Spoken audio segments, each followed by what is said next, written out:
Okay, welcome back to the channel. So today we're going to, in our mathematical statistics and ballistics stream, we'll continue to look at the notion of sufficiency and hopefully wrap up this notion in this stream and move on to the next topic. And in the ballistic part, we will start looking at the dynamics of a rigid body. So it's going to be very interesting.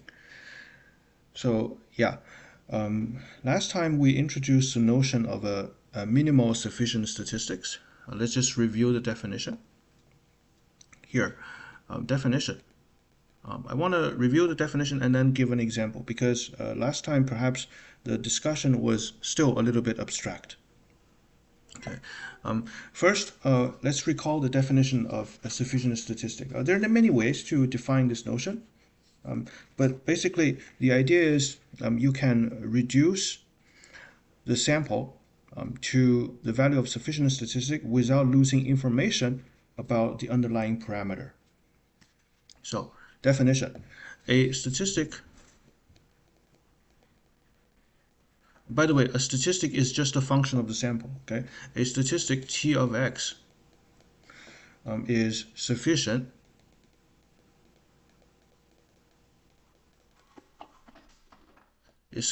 for a parameter theta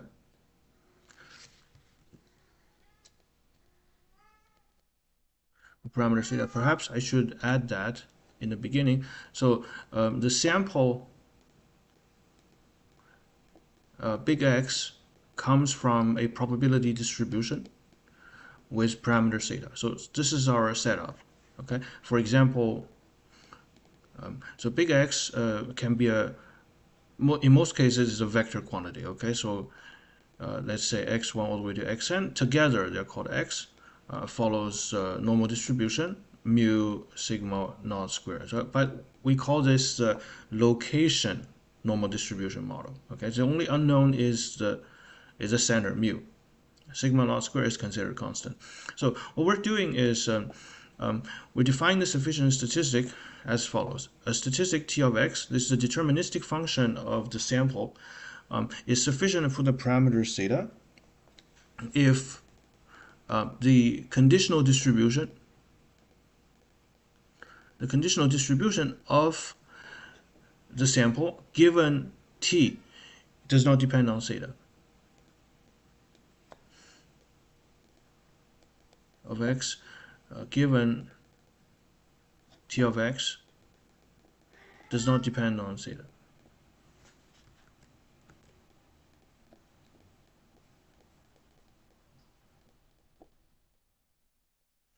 Okay, so that's the definition. And there's a quick example. For example, the one that we just mentioned. So if let's say x1 all the way to xn follows the distribution normal mu sigma naught squared, where mu is unknown,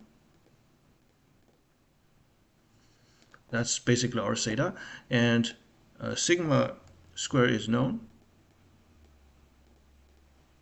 it can be shown that x bar, t equals x bar, is sufficient for mu. Is sufficient for mu. So that's the example, and we interpreted this result geometrically. Okay, so what do we mean by that? Well, remember, what is x bar? Remember the geometry of x bar. We've mentioned that many times on the channel. Oh, hi. Hi, Deb. No worries. My pleasure. So geometry of x bar. Geometry of x bar is as follows. So this is the geometry of x bar. So you have a space Rn. This is a space Rn, n-dimensional Euclidean space. x1 all the way to xn is a point in Rn. So this is a vector x, big X. Okay, and x bar has to do with orthogonal projection onto the line span of 1. So for the sake of demonstration, let's just do that calculation again. So this is span of 1. span of the vector 1. So the span of vector 1s are the set of points whose coordinates or components are all the same. Okay, this is the span of 1, and let's calculate its orthogonal projection onto the span of 1. So for that we can use the formula for orthogonal projection, but basically this is how it works. So let me just give the derivation on the side. So now in general, let's say you have two vectors A and B in Rn. They're both in Rn, all right? So we want to calculate the projection, or in fact, just the scalar projection will do. The scalar projection, because the projection itself is a vector. So we're just interested in the scalar projection, because there's a lack of notation for scalar projection. Let's just write scale proj, okay? Scalar projection of A onto B. The scalar projection of A onto B is defined as follows. As you can see from the diagram, this is just the length of A times cosine of theta. And of course, cosine of theta can be represented as a dot product. So geometrically, the cosine of theta is A dot B divided by the length of A times the length of B. And so this is how it works. So the lengths of A cancel, so you get A dot with B divided by the length of B. Because B divided by the length of B is just the unit vector in the direction of B. So you can write it as A dot with B hat. That's another way to see it, right? This is how you calculate scalar projection. So let's calculate the scalar projection. The scalar projection of x, the vector x, onto the direction of 1, is as follows. Just apply this formula, it's really easy to calculate. So this will be x taking dot product with 1 hat, the unit vector in the direction of 1. So because this is n dimension, the unit vector in the one direction would be 1 all the way to 1 over the square root of n. Square root of n, that's the length of 1. So now you have x1 all the way to xn, dot product with this vector. So you can see this is just x1 plus all the way to xn divided by the square root of n. And of course, x1 plus all the way to xn is n times x bar. Right, so n times x bar divided by the square root of n, you get square root of n times x bar. So you can see the scalar projection is simply a scalar multiple, right? Is a fixed multiple of x bar. So that's the geometry of x bar. This length here, right here, let me just use a red color. So this is the geometry of x bar. That's the square root of n times x bar. Okay, so whenever you calculate an average, what you're doing geometrically is projecting an n-dimensional vector onto this line. Okay, and why is this sufficient for mu? Why is this sufficient for mu? Well, for the ease of visualization, let's just look at n equals 2. Basically, what it's saying is only the span of 1 contains information of mu. Okay, the data space Rn is a high-dimensional space. However, only the span of 1, that's this tiny little subspace of Rn, contains information about mu. Let's think about why. The idea is, okay, only span of 1 contains information about mu.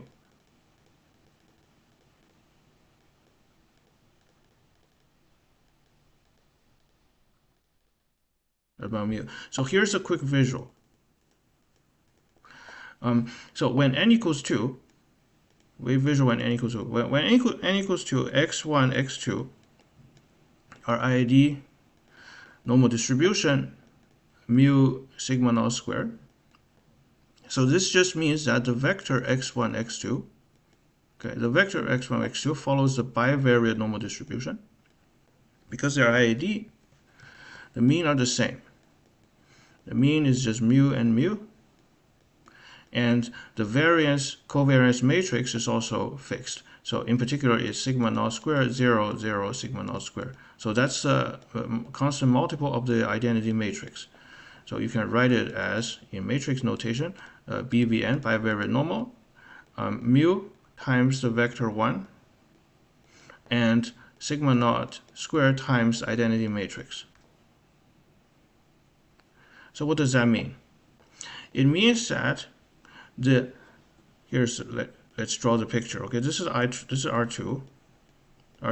The mean vector lives on 1.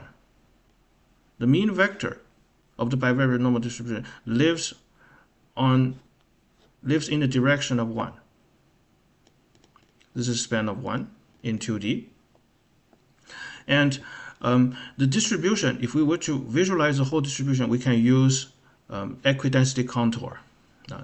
So, the density can be written as such. The density, f of x1, x2, little x1, little x2, is 1 over square root of 2 pi.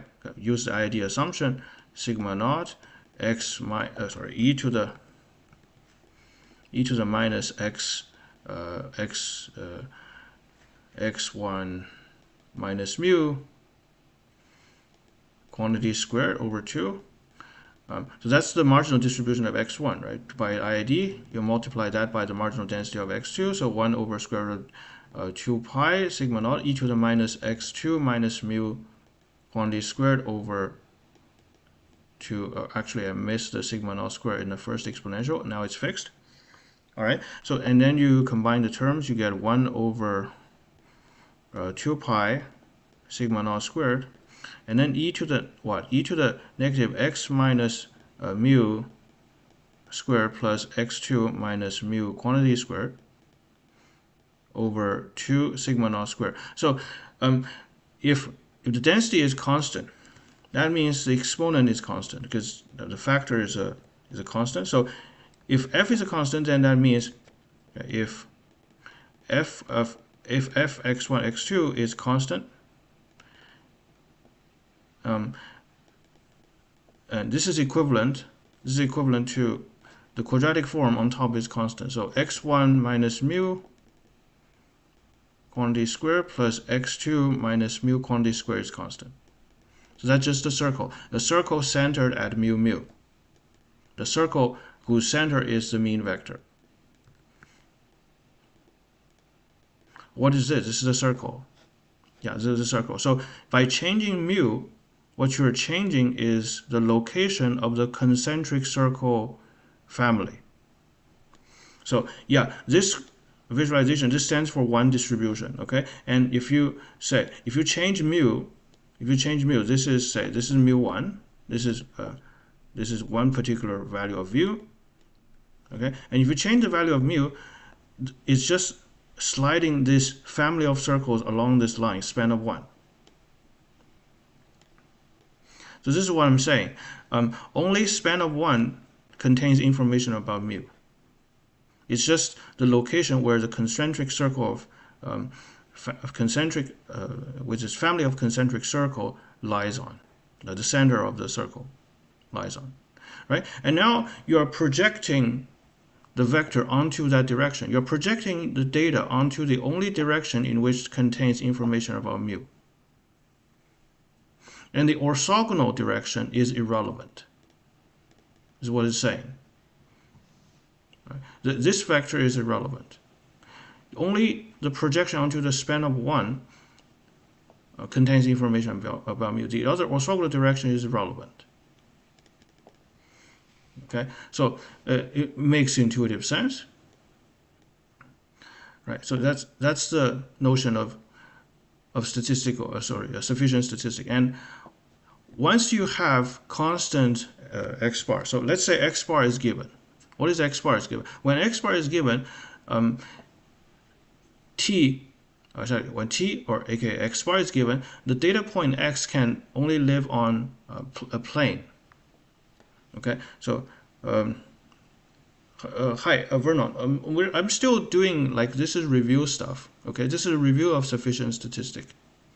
This is a review of sufficient statistic and the definition of sufficient statistic and example for the location normal family. You've seen this. Okay, don't worry. So basically, this is the partition of the sample space imposed by the sufficient statistic. This is a partition of the sample space. The idea of partition is important in multiple places, right? Earlier in earlier part of in early episodes, so we talk about the likelihood function. We mentioned that likelihood function is not probability, even though it can numerically equal to the probability density or probability mass function. It is not a probability. Instead, it is a ranking system on the parameter space. The relative likelihood ranks the preferability, in a sense, of the parameter. And more precisely, the relative likelihood tells us, okay, how well does a particular value of the sample, does a particular value of the parameter space explains the observed sample. But now we are partitioning the sample space. So the likelihood function partitions the parameter space. A statistic, and in particular sufficient statistic, partitions the sample space. Okay, so it is a partition of the sample space. The space of X, let's say, the sample, okay, X lives in the scripted of X. This is a sample space. This is a sample space. So the sample space are now partitioned into a bunch of equivalence classes. So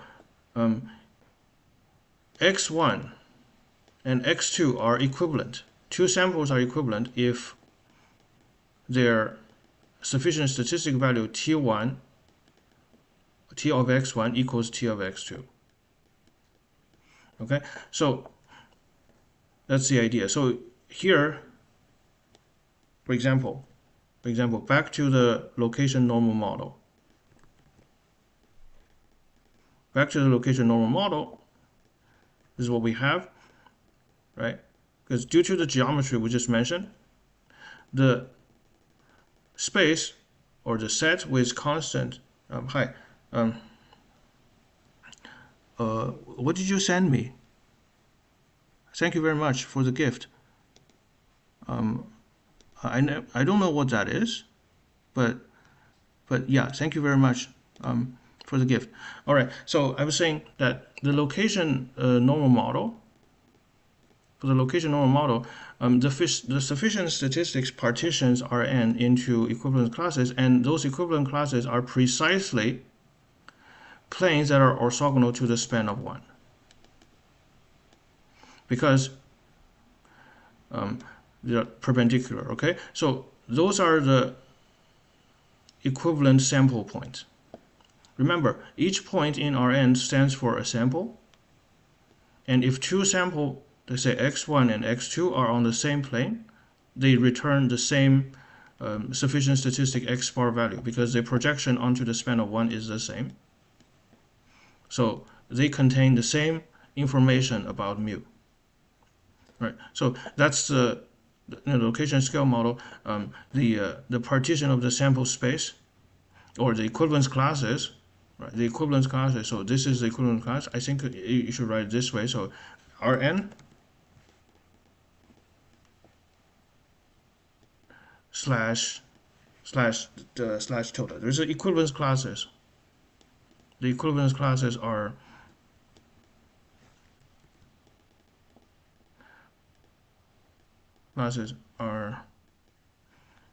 hyperplanes in Rn set orthogonal to the span of 1. Okay, so there's that. All right. So now we have this idea about sufficient statistic. Let's review the notion of minimal sufficiency. Okay, so minimal sufficiency is an idea, of course, that is built upon sufficiency. So definition: a sufficient statistic.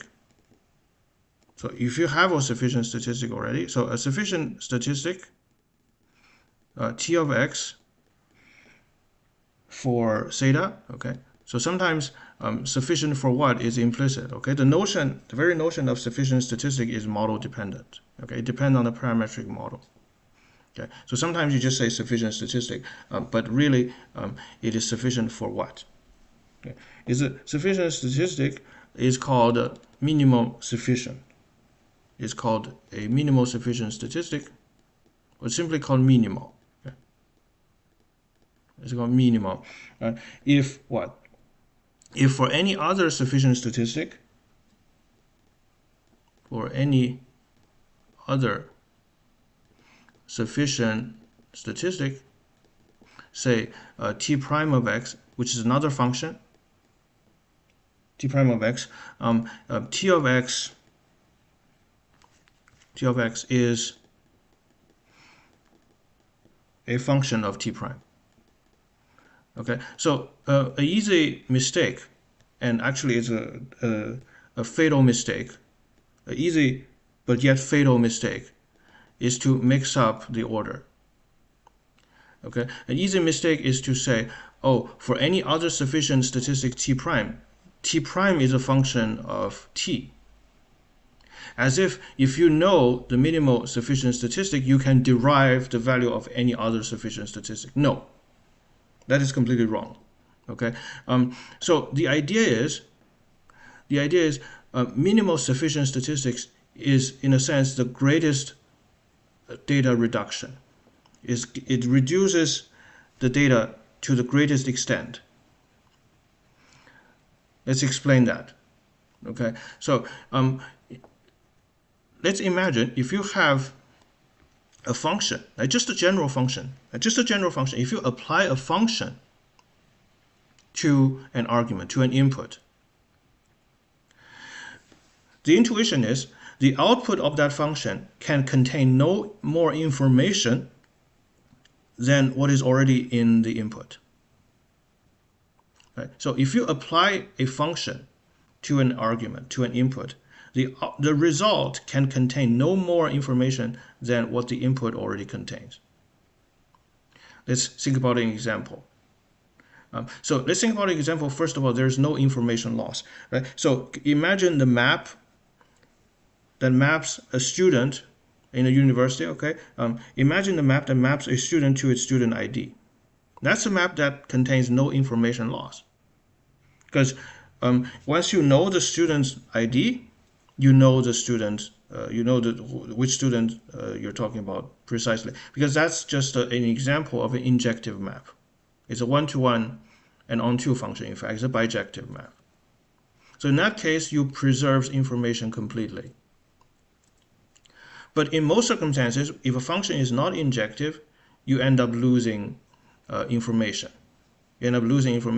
So let's just say you're interested in you're only interested in a certain aspect of students. So let's say you're grouping students into different groups based on the time of their enrollment, right? And that's a function, because if you know given a student, you can always figure out the time of his enrollment. But given that piece of information, if you know the time of enrollment, you cannot know who that guy is. You can only isolate, okay, this is a subset of the the guy belongs to a subset of the total student. So the idea is, if you apply a function to any input, information cannot be created. It can only reduce, right? That's the idea. Perhaps there is a formal information theoretic version for that statement, but I'm not sure. Yesterday I streamed information theory. I'm very much pleased about what I learned, but I still haven't got there yet. But that's the idea. So the idea is, if you have a sufficient statistic t prime, A minimal sufficient statistic is always a function of that. So the minimal sufficient statistic always contains fewer, okay, no greater information than t prime. So this means t of x is a further compression compared to t prime. Let's look at an example. So we're still dealing with normal distribution. So let's suppose you have x1 all the way to xn. Suppose you have x1 all the way to xn. These are ID and follows normal distribution mu sigma squared. But now both mu and sigma are unknown. And instead of a location model, this is called a location scale model, because the mu decides the location and sigma decides the spread, aka kind of the scale, right? So this is a location scale model.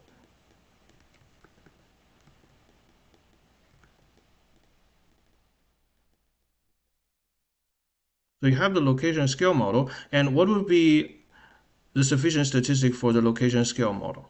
That location scale normal model. And it can be shown that using the factorization criteria, which we introduced in earlier episode, is that for this particular model, it can be shown that x bar and s squared together, okay, this is t of x, is sufficient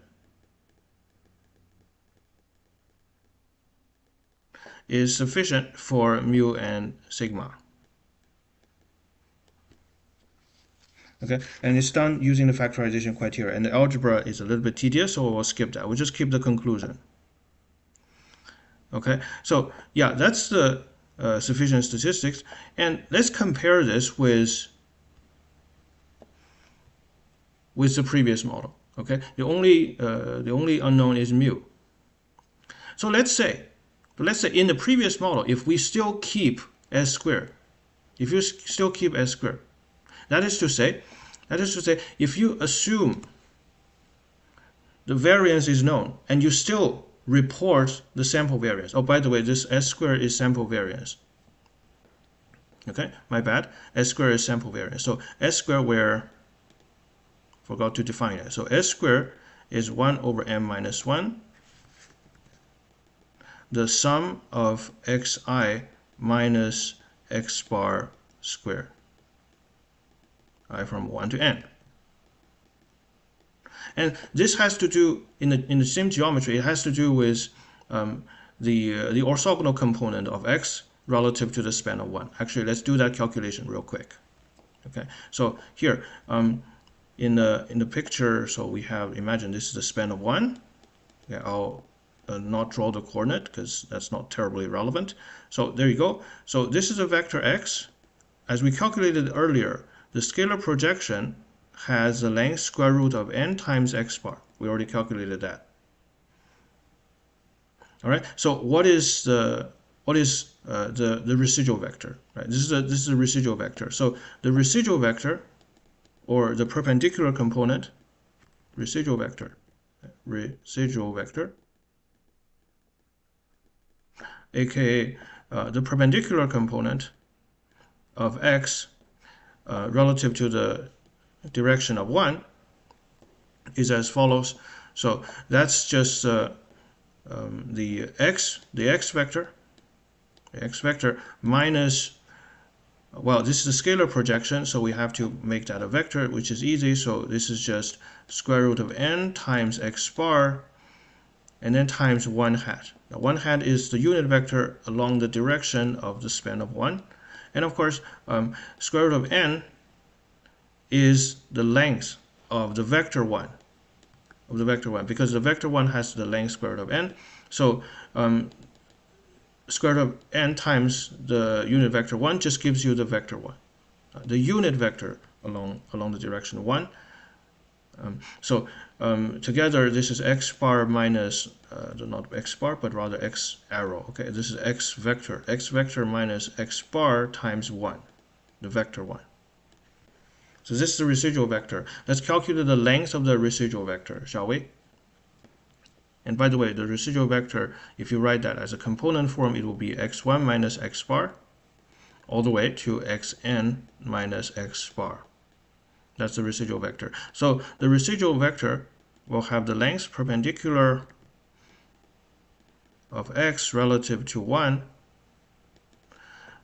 the length, okay, the length, square length, okay, square length, it will be the sum of xi minus x bar quantity squared I from 1 to n, which is exactly this sum. So as you can see, s squared is what? Is the perpendicular component of x relative to 1 taking square length over n minus 1. So n minus 1, what's n minus 1? N minus 1 is the codimension of span of 1. Right? The dimension of its orthogonal complement. So that's aka so-called degrees of freedom. That is to say, the residual vector lives in the space with dimension n minus 1. That's the degrees of freedom. All right. Anyway, so if we, let's say, if we calculate the sample mean and sample variance, right? So we report x bar and s squared, even for the first model. Even for the first model. So the first model, we know sigma 0. We know that. And we still report the s squared. The s squared will not tell us anything, right? Will not tell us anything because we already know that x bar is sufficient for mu. But still, if you report s squared, there's no harm either. X bar s squared is still a sufficient statistic. It's just not minimal sufficient, right? So in our second example, where we use the location scale model, x bar s squared is sufficient for this model. But if you use the same sufficient statistic for the location model, it would still be a sufficient statistic. It's still a successful data compression. It's just not minimal. You can reduce information even further. That's the idea. Okay, so CF example 1. Okay, CF example 1. If we choose t equals x bar s squared as you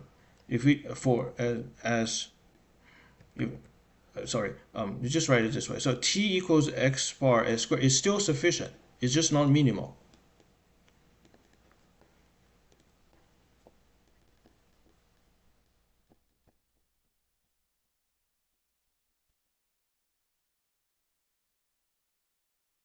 Location normal model,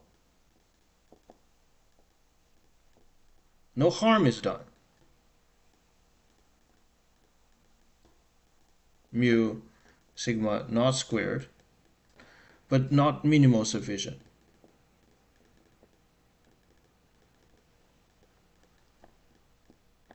But not minimal sufficient. X bar s squared is minimal sufficient, as we shall see. This is minimal sufficient. This is minimal sufficient for the location scale model. And x bar is minimal sufficient for the location model. Okay, so instead, x bar is sufficient for normal mu sigma naught squared, and x bar s squared is minimal sufficient. That's the point. We know it's sufficient, but this is minimal sufficient. So that's the greatest data reduction possible.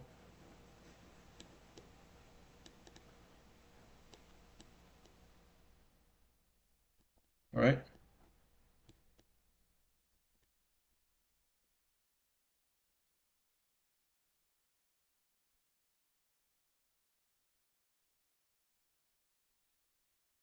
It's minimal sufficient for normal mu sigma squared. Okay, and indeed, look at the first model, location model only. X bar is a function of x bar s squared. If you know x bar s squared, you know x bar. You can just project can just project you can pick the first component and you get that. All right. So in Casella and Berger, there's this comment which I like a lot. I'll read that and I'll write it down. It says, the partition. Right. Remember earlier we said sufficient statistic imposes a partition on the sample space. Here, Casella-Berger says the partition associated with a minimal sufficient statistic is the coarsest possible partition for a sufficient statistic. And a minimal sufficient statistic achieves the greatest possible data reduction for a sufficient statistic. Let's write that down. So this is from Casella-Berger. The intuition, okay? The partition, quote unquote, partition, and here the partition refers to of the sample space.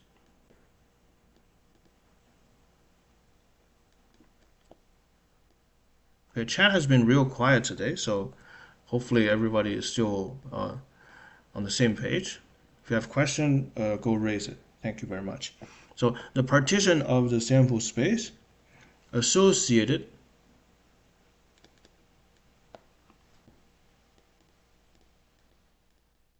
with a minimal sufficient statistic is the coarsest. The word coarsest is italicized in the text.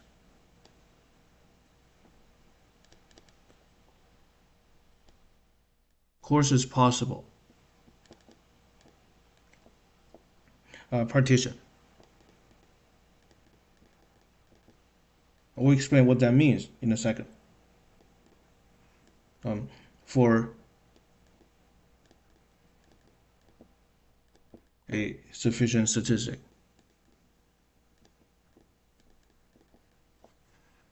All right, and a minimum sufficient statistic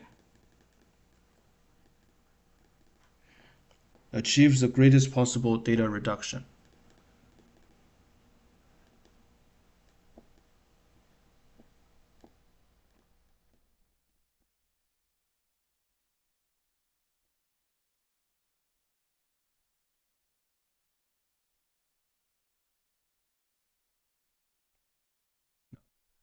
All right, so what does that say? So coming back to the two normal model.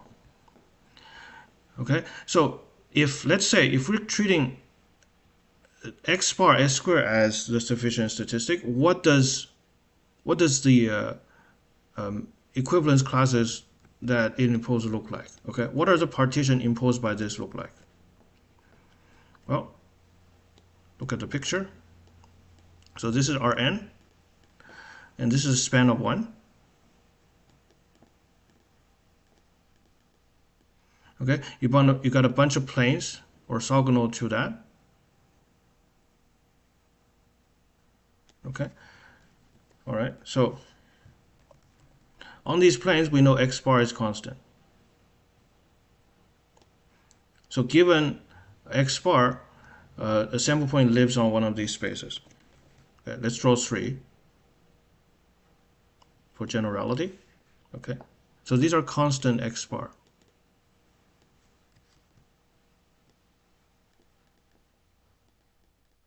These are constant x bar. But let's say if x bar and s squared are both fixed, what does the sample look like? So what is x? x1 all the way to xn such that x bar and s squared are both given. X bar is any arbitrary given real number, s squared is arbitrary given positive number. So what does the point x1 all the way to xn look like? Well, we have the geometric interpretation of s squared. It's the perpendicular. So that means on this plane, on one particular plane, x bar is constant. Okay, you can pick the x bar, and if s squared is also given, that means it's on a circle. It's on a circle that lies in the hyperplane. So this is what they look like.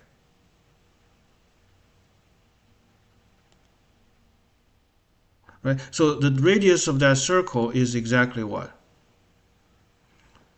Here.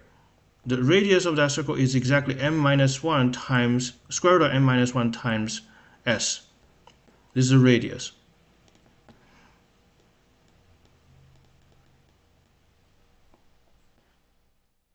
Right? So yeah, the sum is the length. The sum of square is the square length. If s squared is given, the radius would just be square root of m minus 1 times s times the sample variance.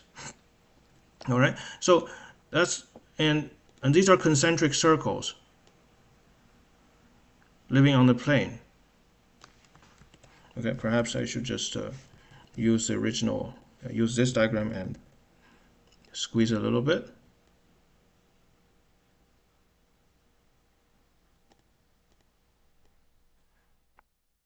So yeah, so together, these are the samples. Sorry, the equivalent classes. So the equivalent classes looks like a bunch of coils. Looks like a bunch of coils centered around the span of 1. Oh no. Okay, let me just copy paste a few times. Okay, so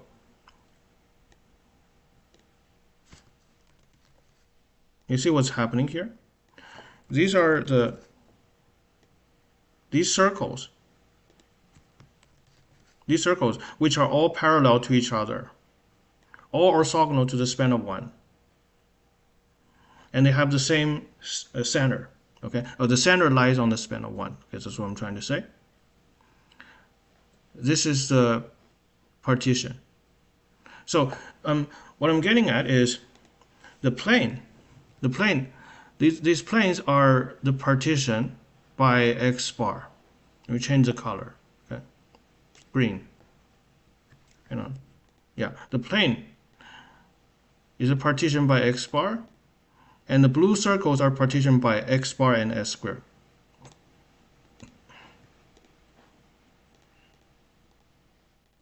The idea is, if you know which circle you lie on, you immediately know which plane you lie on.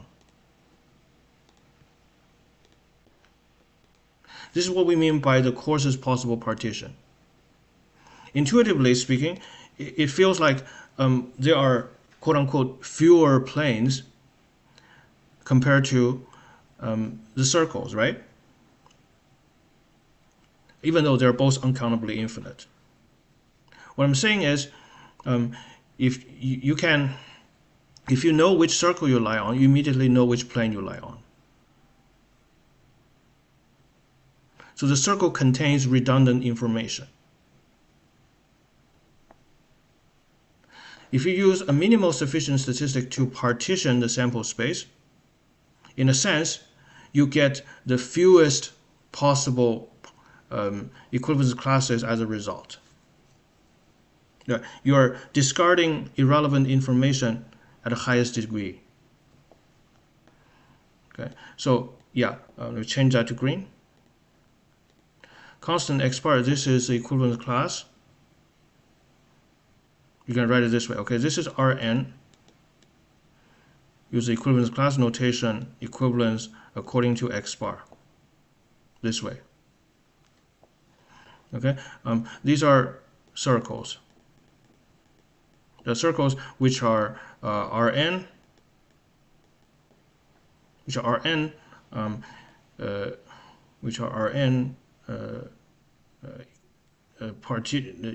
the quotient set x bar s squared.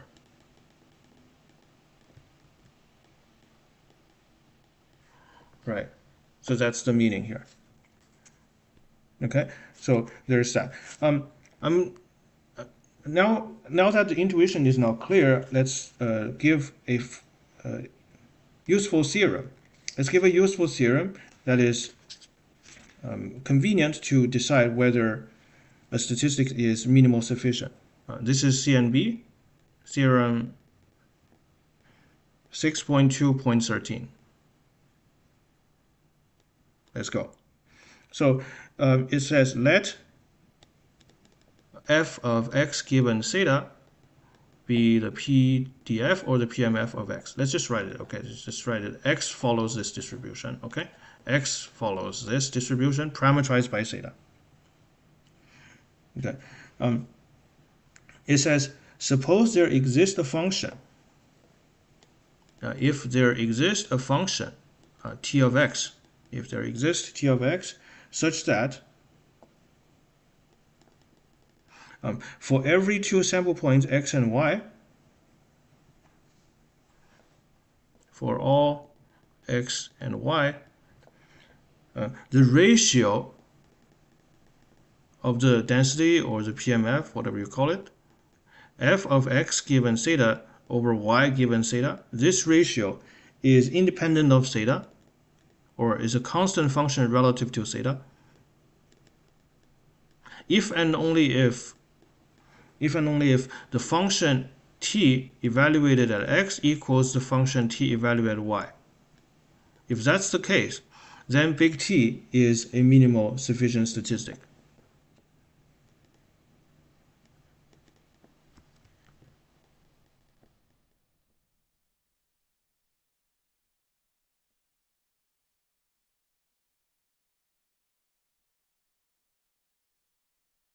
So that's the theorem which we wish to prove. So this is very convenient because now you just need to evaluate this ratio and identify the function t of x. Okay, before we prove that, let's first apply this. Okay, before we prove this, okay, let's first apply this to see how this works.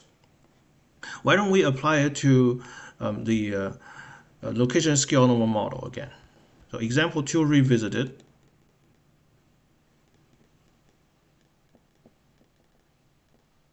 All right. So actually, we're going to use a result that we derived earlier. Actually, you know what? Just for the sake of self-containedness, okay, it's been a while since we derived that. Let's just do that real quick. We want to write the joint density of the sample. Example 2 revisited. So x1 all the way to xn ID normal mu sigma square, both sigma mu and sigma square unknown. All right, so f of x1 all the way to xn given mu and sigma or sigma squared. Let's say mu and sigma or sigma squared. All right, so let's write sigma squared. All right, so this is what? This is the product I from 1 to n, 1 over square root of 2 pi sigma e to the negative x minus xi minus mu quantity squared over 2 sigma squared. All right, so multiply that, you get 2 pi times sigma 2 pi square root of 2 pi, okay, square root of 2 pi times sigma to the minus n times exponential of the function minus the sum I from 1 to n xi minus mu quantity squared over 2 sigma squared. All right, so now it's just a matter of expressing this sum. So there's this relation here. So let's use geometry as much as possible. Okay, so here this is our n-dimensional space, Rn, and this is the span of 1. This is a span of 1, and the true mean vector mu times 1 is somewhere here. This is the true mean vector. Mu times 1. This is mu times 1 is here, and this is a sample vector x. X is here. This is x, and we know that x bar is related to projection. And in particular, what is that? We calculated that earlier. So it's actually just x bar times 1. It's just x bar times 1. So the projection, the orthogonal projection of x onto the span of 1 is x bar times 1.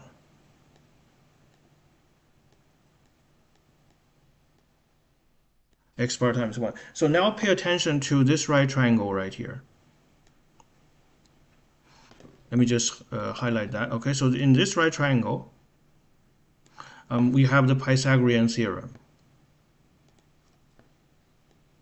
In this right triangle, we have the Pythagorean theorem. And the legs are all clear.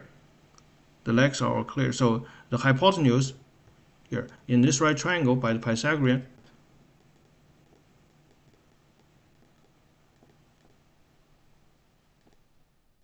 hypotenuse is x vector minus mu 1 length squared. This hypotenuse length squared. All right, and one of the leg is x bar minus mu. Is x bar minus mu. Is x bar times 1. All right, minus mu times 1. Times the vector 1.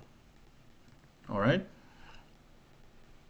This thing length squared plus the square length of the perpendicular component. The perpendicular component, as we saw earlier, the perpendicular component is just this sum of square, which is just m minus 1 times s squared. That's the square length. That's the square length. So here let's label that. This is the length of that is the square root of m minus 1 times s. And let's label that here as well. Okay, the perpendicular component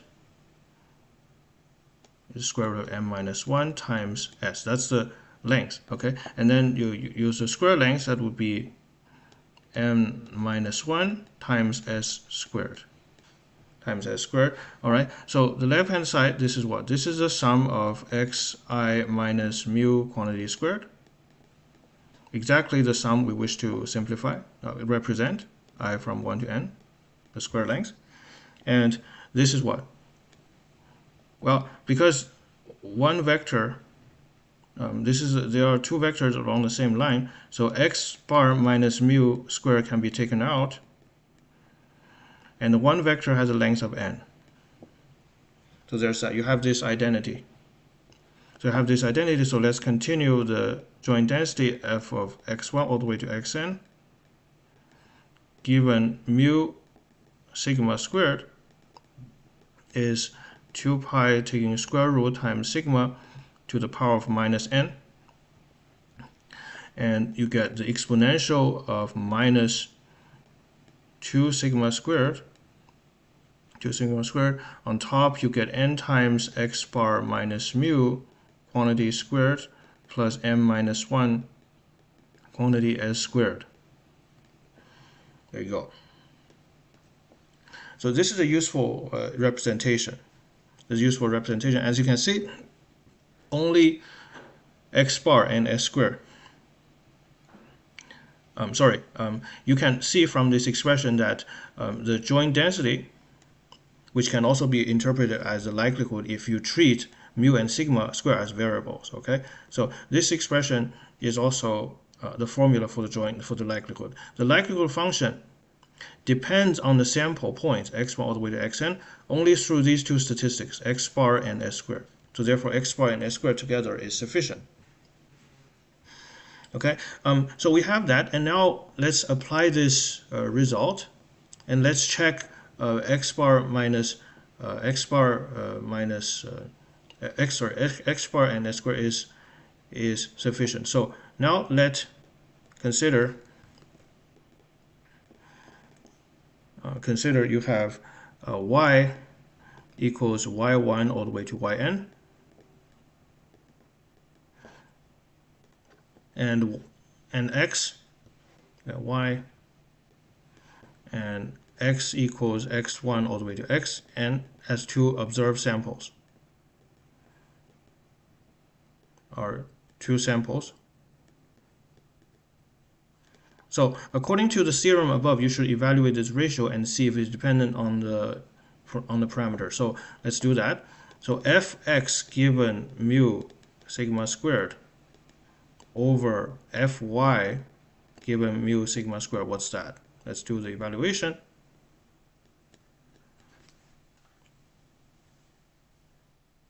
Okay. Hold on a second. Here, this will be square root of 2 pi sigma to the minus n. On top, you get exponential of minus n x bar minus mu quantity squared plus m minus 1 sx squared over 2 sigma squared. At the bottom, you just change x bar to y bar and x squared to sy squared. So the square root of 2 pi times sigma over, to the power of minus n, exponential of minus n y bar minus mu quantity squared plus m minus 1 times sy squared over 2 sigma squared. Okay, and see what that leads us to. Okay, so of course the two factors before the exponential term cancels, and then you bring the exponent together.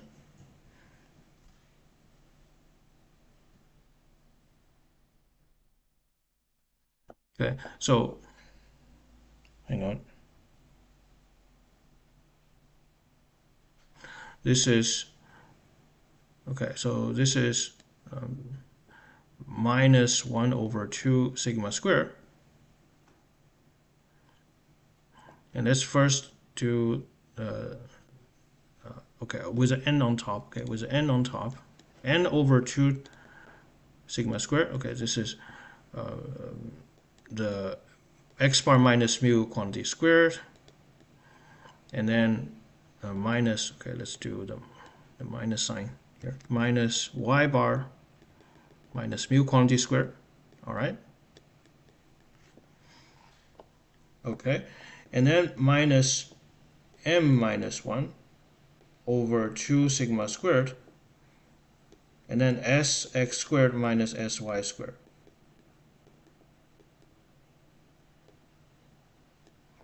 Okay, and let's simplify the first two terms. This will be exponential of minus n over, use the, what's that called?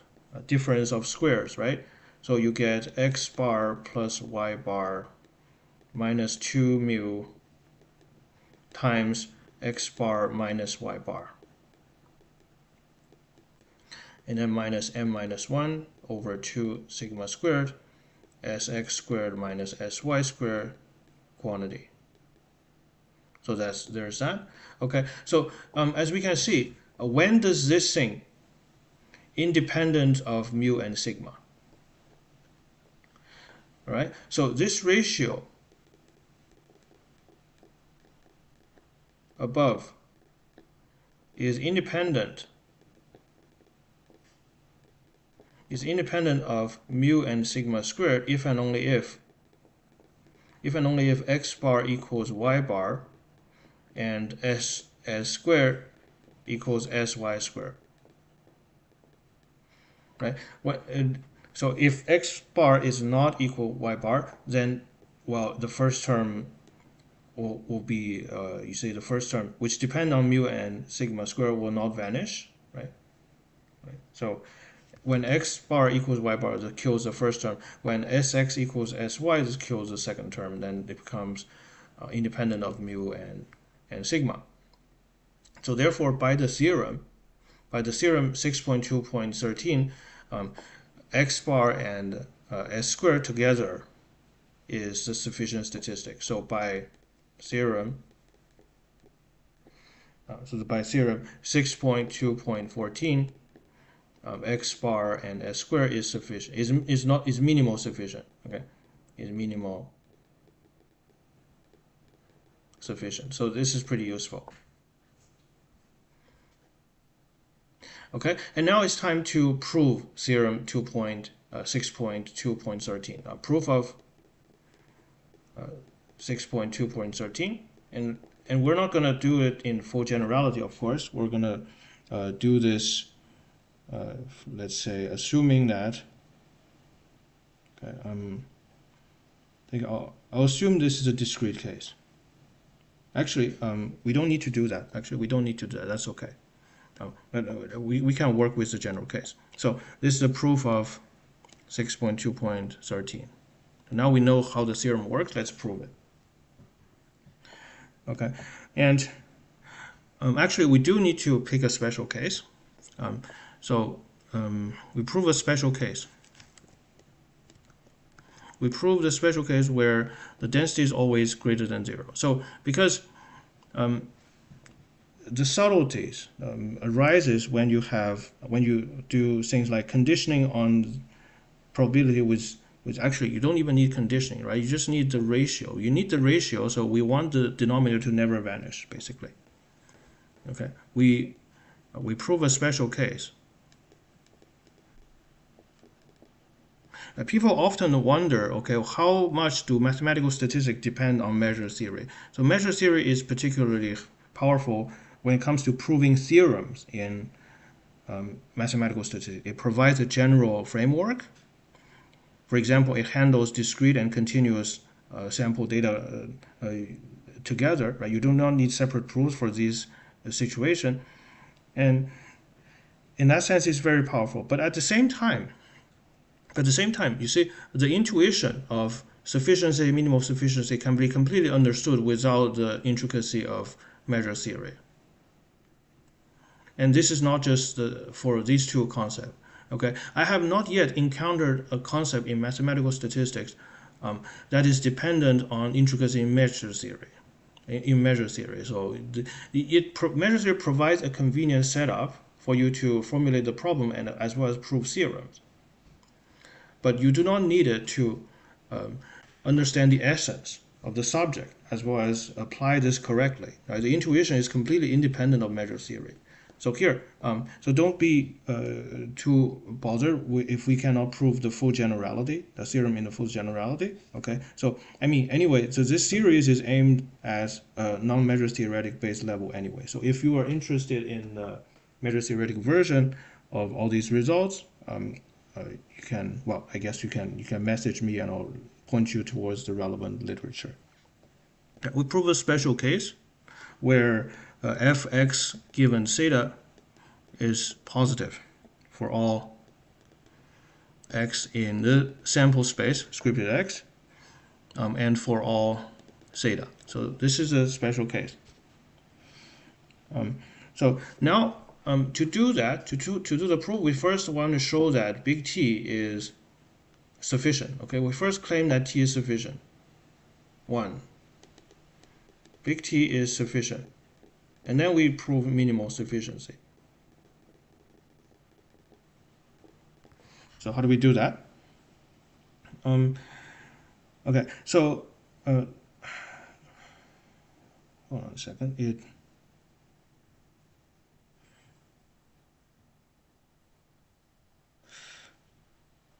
Let's first define the image of big T. Define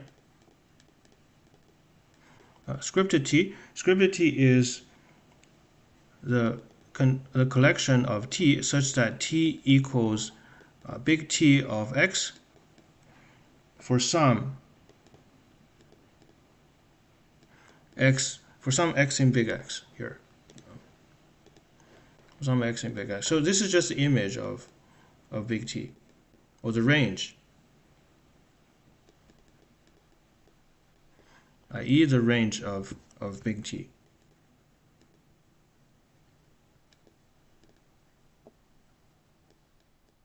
All right, so let's continue. And now we define the partition sets induced by Tx. Okay, define AT. This is the collection of little x in big X such that that's the equivalence class. Okay, so T of little x equals little t. Okay, so this is the partition induced by big T, the partition of big X.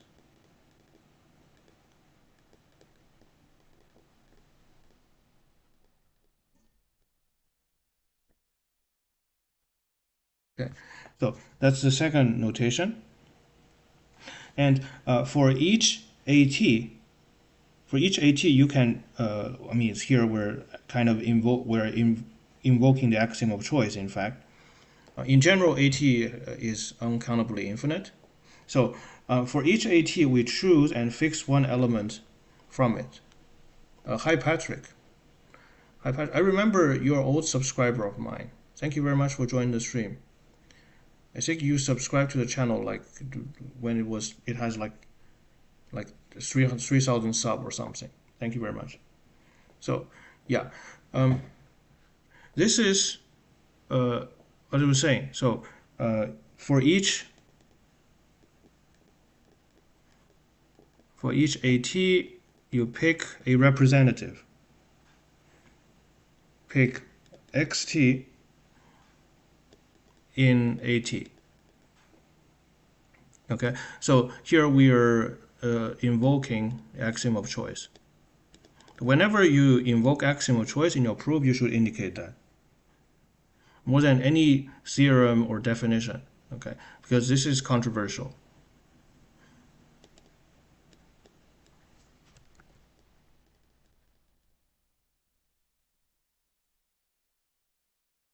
Okay, for each AT, pick x in AT. So, and for any little x in big X, or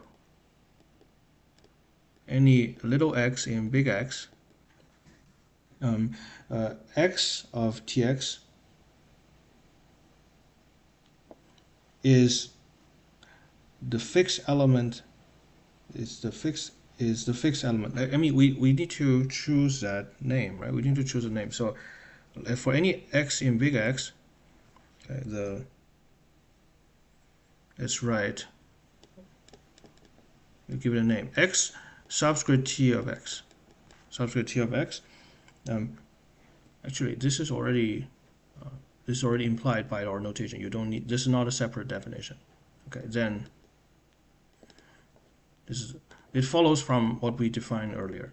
So x subscript t of x is the fixed element, is the representative, is the chosen element. Does measure theory overlap with regression? No. Measure theory barely overlaps with regression analysis. Actually, regression analysis would be a great topic to do live streams on because it's so fundamental and it has nothing to do with measure theory. Almost never has to do with measure theory. You just need linear algebra. Okay. Almost nothing. I mean, perhaps I'm bashing measure theory too much. You might be discouraged to even learn it. Right? That's not true. That's not true. Okay. So I'm saying that regression theory, the theory of regression or regression analysis. If you're just talking about the analysis, like applying regression technique, it's fair to say you can get away with not knowing measure theory at all. However, for the theory of regression, and in particular the distributional theory, because classical regression theory has two components. Okay, one is linear algebra, tons and tons of linear algebra, and also distribution theory. So, for example, the distribution that are related to regression analysis, things like Gaussian distribution and chi-square distribution, and if you've been watching the channel, you probably know something about rotational invariant distribution. So these are called distribution theory. Distribution theory have measure theory at its foundation. Okay, so you can learn. I would say the majority, over 80% of a graduate level regression course without knowing measure theory. Okay, but knowing it helps with the knowing it helps with the distributional theory portion.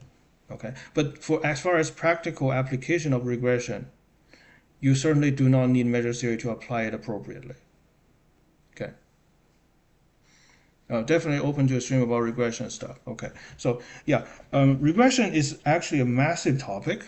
A linear regression alone is such a massive topic that it might require its own series, but we'll have to see. Because right now I'm kind of overloaded. I plan to kind of finish the mathematical statistics. Okay, so here, where were we?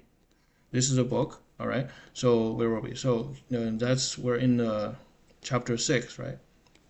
So I wish to cover the fundamental of mathematical statistics, chapter 6, chapter 7, chapter 8, maybe not chapter 9, but yeah, it's a tough trade-off. It's a tough trade-off, but definitely minimum, okay, chapter 7, 6, 7, 8, minimum. And then we can do more specialized models such as linear models, analysis of variance, and whatnot. Okay, so that sort of thing. That's grading and chilling. So yeah, that will be so 6, 7, 8 is, in my opinion, a very balanced introduction to mathematical statistics, and it gives you all the essential ideas, but it lacks particular models. Okay, these are the fundamental principles. So you're not going to learn a lot of models from chapter 6, 7, and 8, but it underlies so much mathematical statistics. All right, so these are particular, that's a separate topic anyway. So go here. For any x in big X, Tx is the chosen element. You know what? Let's draw a picture to illustrate the situation. Okay, so imagine this is scripted x. I'm still using Rn as a visual aid, so but this does not have to be Rn. So this is scripted x. Oh, sorry, scripted. Actually, you know what? This is terrible, because I misused the letter. This is scripted big X. This is a ambient, no, not ambient, but the data space, scripted big X. Okay, and T imposes equivalent class, so let's draw that as some sort of surfaces. All right, so that's some sort of surfaces. So these are constant T.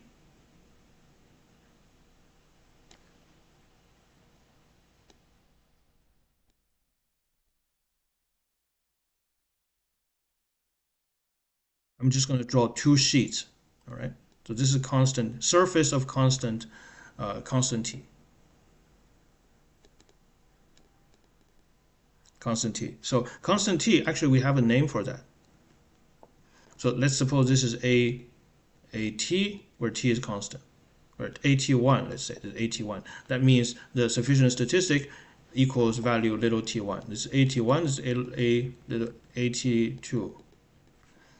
AT2. All right. So now let's imagine if you pick an arbitrary element little x. Actually, it's not there yet. So basically, we for each AT we pick a representative, right? Pick a representative. So let's do that. Imagine here for the sheet AT1, the representative is XT1. That's the representative we choose. And on the second sheet AT2, this is the representative we choose, AT2. AT2. Okay. So so what happens if you pick an arbitrary element x? So if you pick an arbitrary element x, first of all, you can always select the corresponding sheet, the corresponding equivalence class. In fact, that's called the quotient map, if I recall correctly. It maps an element to its equivalent class. Okay, so that's another sheet. So say if you pick x, okay, you first would get the equivalence class. If you pick x in big X, you calculate the sufficient statistic, which is T of little x, and immediately the equivalence class is now available, and now it corresponds to a representative, and that representative is x of t of little x. So that's the idea. Okay, it's a little bit abstract. Yeah, it wouldn't be needed for application. It really depends on what sort of application you're dealing with, right?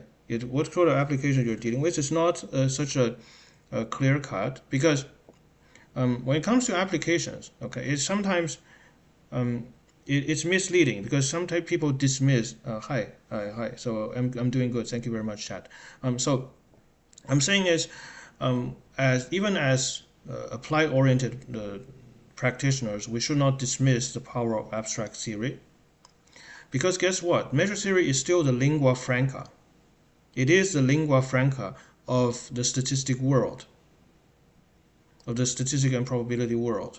So if you wish to apply a particular technique to your field for your field of interest, it is likely you have to read somebody else's work, right? I mean, if you can invent your own method from scratch, that's fantastic. But chances are, okay, 99% of us, when it comes to application, we read somebody else's work and then apply it, understand it, okay, and apply it to our own field. That's what happened.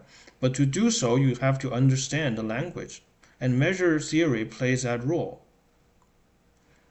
Measure theory plays that role of scientific communication. Okay, measure theory provides, as I said, economic language and precise language for formulating problems. That's perhaps the biggest value that a measure theory provides for an applied-oriented person. It's not to prove new theorem, but simply to read literature.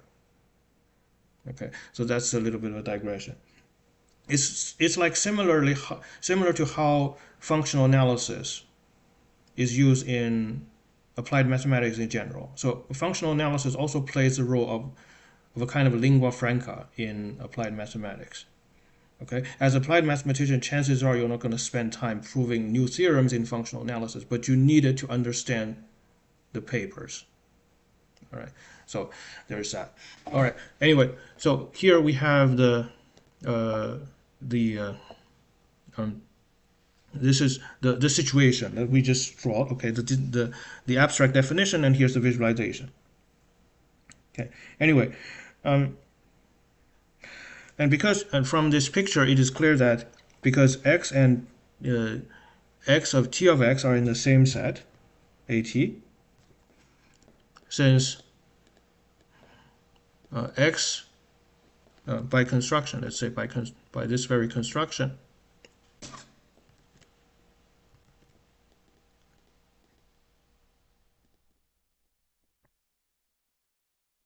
x equals t of x. Okay, t of x equals t of x at x of t. We wish to, don't forget our goal, okay? Because of that digression, it might be a little bit lost where we're going. We're still trying to prove t is sufficient, providing the assumption that the ratio is independent of theta. All right. So there's that. By this construction, we have that. So as a result, therefore, f of x given theta over f of x of x subscript t of x given theta, this is independent of theta, because this is just 1. Actually, it might not be 1, but it might still depend on x. It might still depend on x, but it will definitely be independent of theta.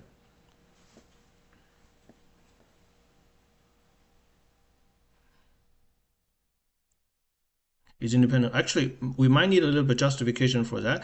And the way you do it is use the factorization. Okay, so we're going to use the factorization. This is something we covered earlier. Super important concept in what's that? The sufficient statistic. All right. So basically, you have this factorization criteria theorem, factorization.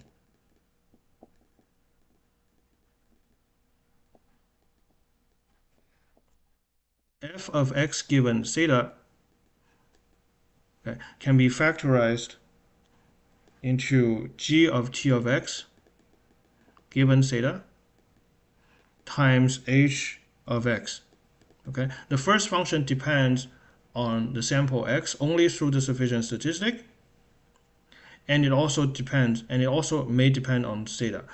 The second function h of x depends on x only. There's no theta whatsoever here, and this factorization is equivalent to t is sufficient. T is sufficient for theta. All right. So by this factorization criteria, we can write the density on top as g of tx given theta times h of x, right? And here, second, at the bottom you get g of, well, what's that? The t evaluated at this point is the same, right? As we mentioned. So here, if you plug in t, you get t of x of, I know this looks horrible, but it's really actually very simple because it's the same as above. T of x equals t of x subscript t of x. I know this looks a little bit awkward, but the up and down are the same. So the ratio is just h of x over h of t of h of x subscript t of x. And of course, these two terms cancel. The two g cancels, and this is just h of x over h of x t of x. This may still depend on x, but it's definitely independent of theta. Right, this is independent of theta. All right. So hang on a second. What we're saying. Right. This function, we can define this function. Thus, as a result, define h. Hold on a second. H is already used. Let's give it a different name. Let's define phi. Okay, define phi function. Phi of x. This is phi of x. Phi of x. This is the f of x given theta over f of x subscript t of x given theta. Right, this is a function of x. It has nothing to do with theta. So this is define this is phi, and phi is independent of theta. All right. And now we need to hold on a second. I cannot do this. Actually. Sorry, my bad. I cannot use factorization here. I mean, the factorization theorem will be used, but not here, because I'm trying to show t is sufficient. I'm sorry, my bad. I'm trying to show t is sufficient, actually. I'm trying to show t is sufficient, so this cannot be used here, okay? Sorry, my bad. This is wrong logic. This is wrong logic.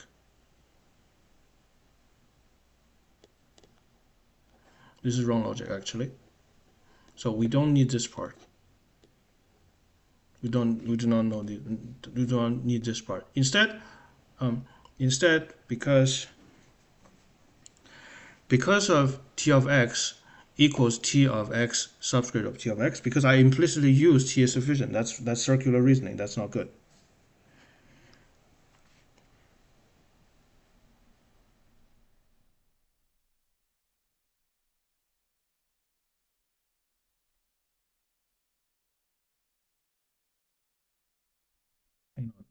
Then I have to justify why this is independent of theta. Because if I don't use sufficiency, how can I get there? You know.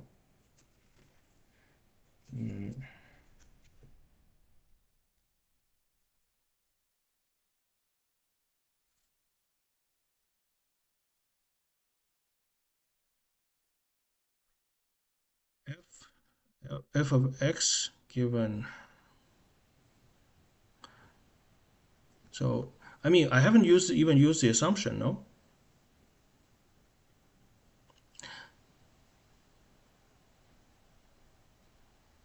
So exists a, oh yeah, this is where I use the assumption. This is use the assumption. So here, if there exists T of x, right? If there exists T of x, then if there exists T of x that has this property, So I might need to write that down. So because it's not clear from what I just wrote. Let me add that at the beginning.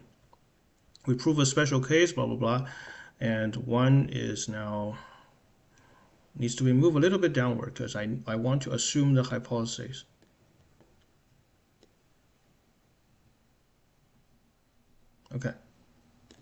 Okay, so here we'll say, suppose you have to do proofs, you will suppose the hypothesis part, right? Suppose there exists a function t on x such that the property, the assumption holds f theta, f of x given theta, f of x given theta over f of y given theta, independent of theta, equivalent if and only if t of x equals t of y. Suppose you have this function that has this property. We want to show that t is sufficient, right? That's our goal. Okay, so define the same notations, and by our construction, t of x equals t of x of tx, right? That's it. Mutual definitely looks abstract at first, but more you read, becomes more clear that mathematical rigor is needed when dealing with probability too. Yeah, exactly. So you need the language to clear your thought and communicate with others, right? So here, because we have this construction, right? We have this is our y in the hypothesis. This is a y in the hypothesis. Yeah, so follows from the hypothesis. Define phi to be the same. Phi is independent of theta by the hypothesis.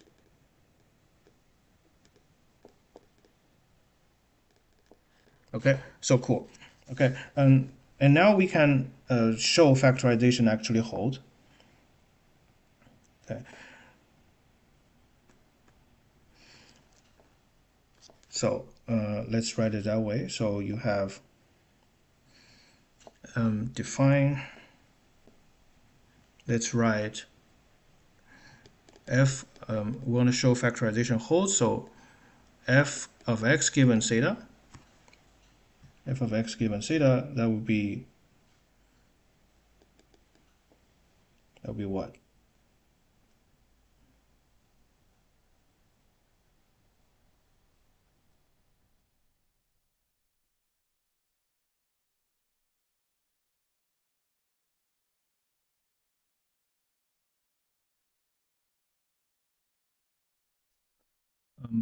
Perhaps let's use a little trickery. So you multiply and divide by this denominator.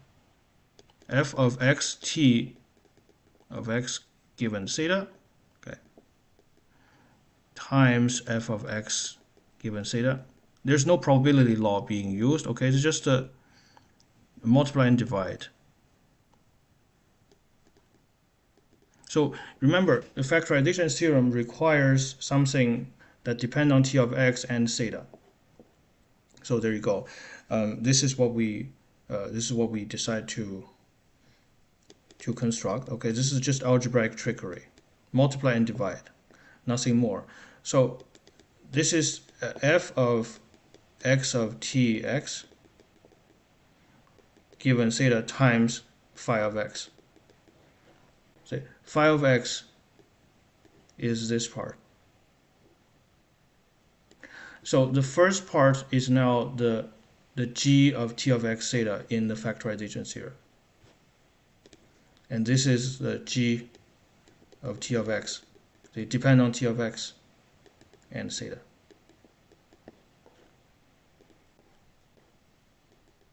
So yeah, this is how you use the hypothesis. And now there you go. Finally, by the factorization theorem, therefore by factorization theorem, you have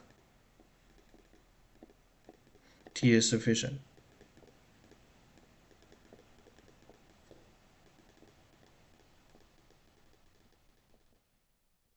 is sufficient. Okay, T is sufficient, of course, for theta. There you go. So that's sufficiency. But now you also need minimal sufficiency. To show minimal sufficiency, let's use the definition. So we wish to show that for any other sufficient statistic T prime, there you go, any other sufficient statistic T prime, T is a function of T prime.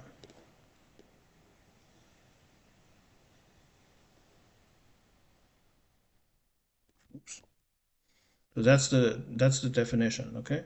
So T is a function of T prime. And also, let's just reiterate, okay? Be very careful, a very common mistake and also a fatal mistake.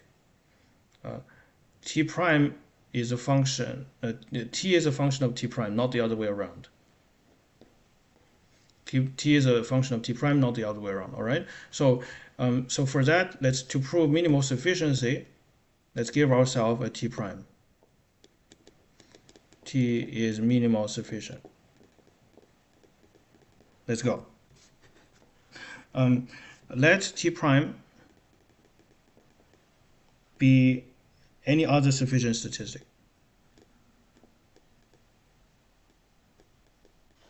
Let's write T prime of x, all right? It's a function of the sample. Let T prime of x be any other sufficient statistic.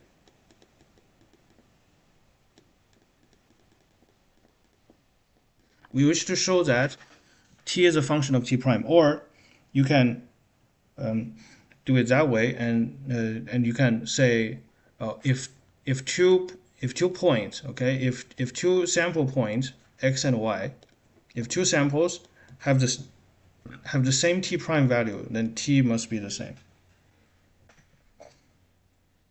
Okay, so be another sufficient statistic, then you can use factorization theorem. So here now you have sufficiency by apply the factorization theorem by factorization. What does that look like?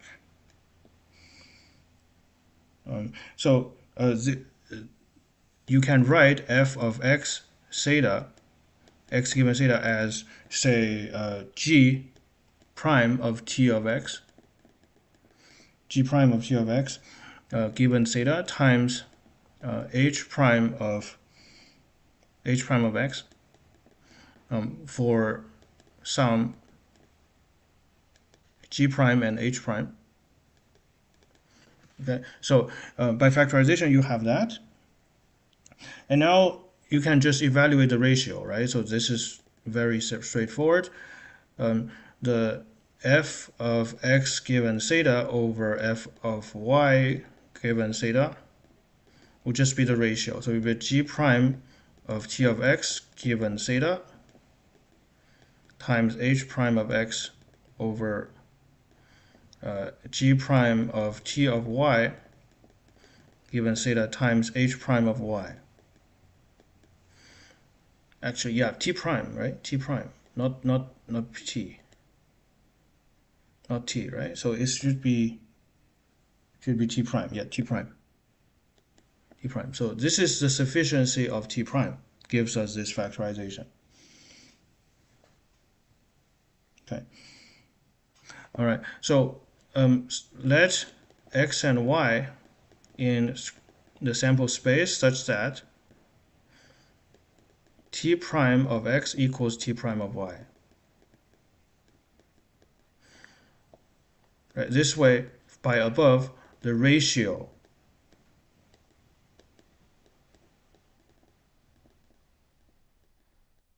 would just be h prime of x over h prime of y.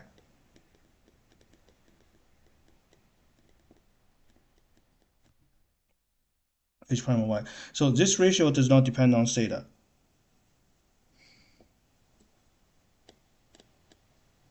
Independent of theta. Independent of theta. Let's look at our hypothesis. The hypothesis says the ratio independent of theta if and only if t of x equals t of y. So this by the assumption, therefore by hypothesis, t of x equals t of y. So look at what we accomplish here. By assuming t prime of x equals t prime of y, we have obtained T of x equals T of y. This just means T prime determines T. Remember, what is the meaning of T is a function of T prime? T is a function of T prime means if T prime agrees, then T it agrees. It's just T is determined by T prime. So this is exactly what we proved. Assuming T prime of x equals T prime of y, we get T of x equals T of y. So this proves the minimal sufficiency. Therefore, T is a function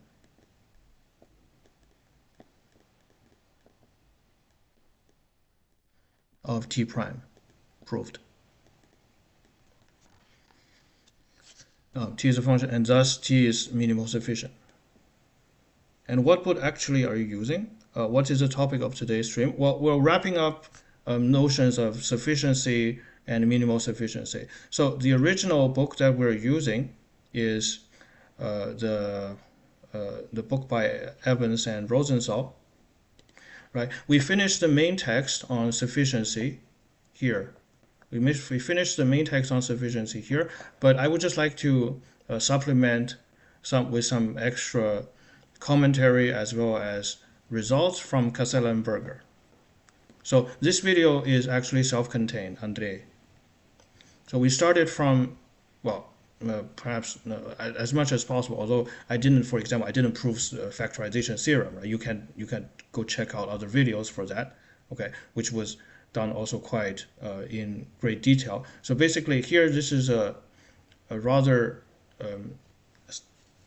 rather self-contained overview of the notion of sufficiency and minimal sufficiency, and we just proved a useful criteria to determine minimal sufficiency. Okay, and this is the final sentence, and thus T is minimal sufficient. It all has to do with data reduction. Right? And minimal sufficient statistic is the greatest data reduction. All right, so after that's done, I would like to add another example. This is Casella and Berger.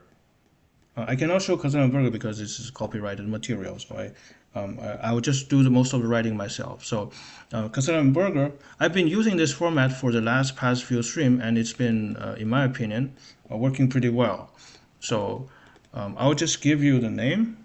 You can look up the text if you wish, but I'll try to make everything intelligible from my writing alone. This is Casella and Berger. The mathematical statistic textbook that I pretty much grew up with, and still to this day read a lot. Casella and Berger. It's just that the book by Evans and Rosenthal is free, and it's pretty self-contained. It goes from the most elementary probability to pretty sophisticated statistics. So I recommend that a lot. So the book I'm using is Casella and Berger right now. Okay. So let's continue. There's this example is quite interesting. It's quite interesting because based on our previous two examples, namely the normal distribution, you might get the impression. Okay, you might get the impression that the number of components in a sufficient statistic is always the same as the number of unknown parameters. Right? It's like you might have that intuition. So in the location normal model, only mu is unknown and x bar is sufficient. So you just need one. It's a one-dimensional sufficient statistic. That's enough. And here in the location scale model, you need both the sample mean and the sample variance. Okay, there you go. Yeah, you need both the sample mean and sample variance. So you might thinking, there's two parameters, therefore the sufficient statistic needs to be two-dimensional, and not the number, but the dimension of the sufficient statistic always agree with the number of unknown parameters. Actually, that's not the case. Okay, so this is an example that's, in my opinion, pretty interesting. This example showcases that the dimension of the minimal sufficient statistic does not match the dimension of the parameter. This example, dimension of t not equal to the number of unknown parameters. Might not need to be the case. All right, so let's take a look at the setup. So suppose you have x1 all the way to xn. These are ID uniform random variables. Okay, and the distribution, uniform distribution, has the following form. So uniform distribution has constant density value over an interval, and here the interval has fixed length of 1. So it's uniform distribution from theta to theta plus 1. The only unknown is the location, right? You don't know where the interval is located, but you know its length. Let's draw a picture here, okay? So this is a density function. It has a support of fixed length 1, so theta to theta plus 1, and this is the density, okay? This is the density. So theta is unknown, and of course, the problem is to determine a minimal sufficient statistic for this model. All right, so let's write that. So f of x given theta, okay, where x is the vector, okay, f of x given theta, use the ID assumption, product from 1 to n. F of xi, let's use a vector symbol perhaps, given theta. How do you calculate that? Well, it's useful and it's convenient to express the density as an indicator. So this is f of x given theta, right, is equal to 1 if x is in the interval theta to theta plus 1 and is 0 elsewhere. You can rewrite that as a single expression as an indicator function. The indicator function is very useful, okay, for packaging cases and whatnot. So this is the indicator function of the set, indicator function for the set, well, theta less than x less than theta plus 1. Right. If the inequality is true, then the indicator function is 1, otherwise it's 0. Okay, so let's use that, and this product now becomes I from 1 to n. Right, f is now indicator of xi greater than theta less than theta plus 1. Okay, and I'm just going to use a property of the indicators. So indicator function has this property. Let me just draw a little diagram. So imagine if you have a whole set, universal set, and then you have 2 events, say A and B. Each event, okay, each event defines its own indicator function. So IA,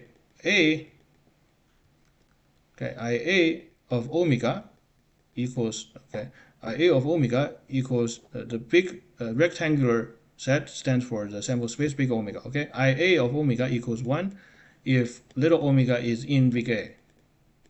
Otherwise it's 0. Otherwise it's 0, and the same is true, the same definition of course works for B, okay? Indicator function of B, omega equals 1 if little omega is in big A, is in big B, and 0 else.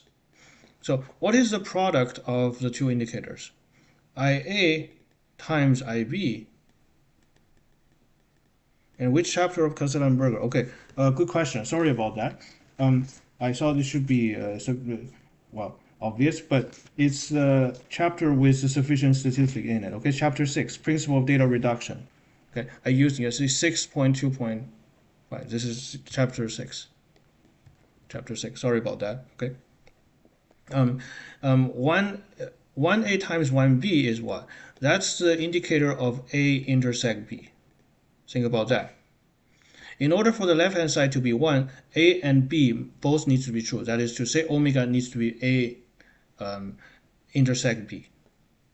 Every other case, you get 0.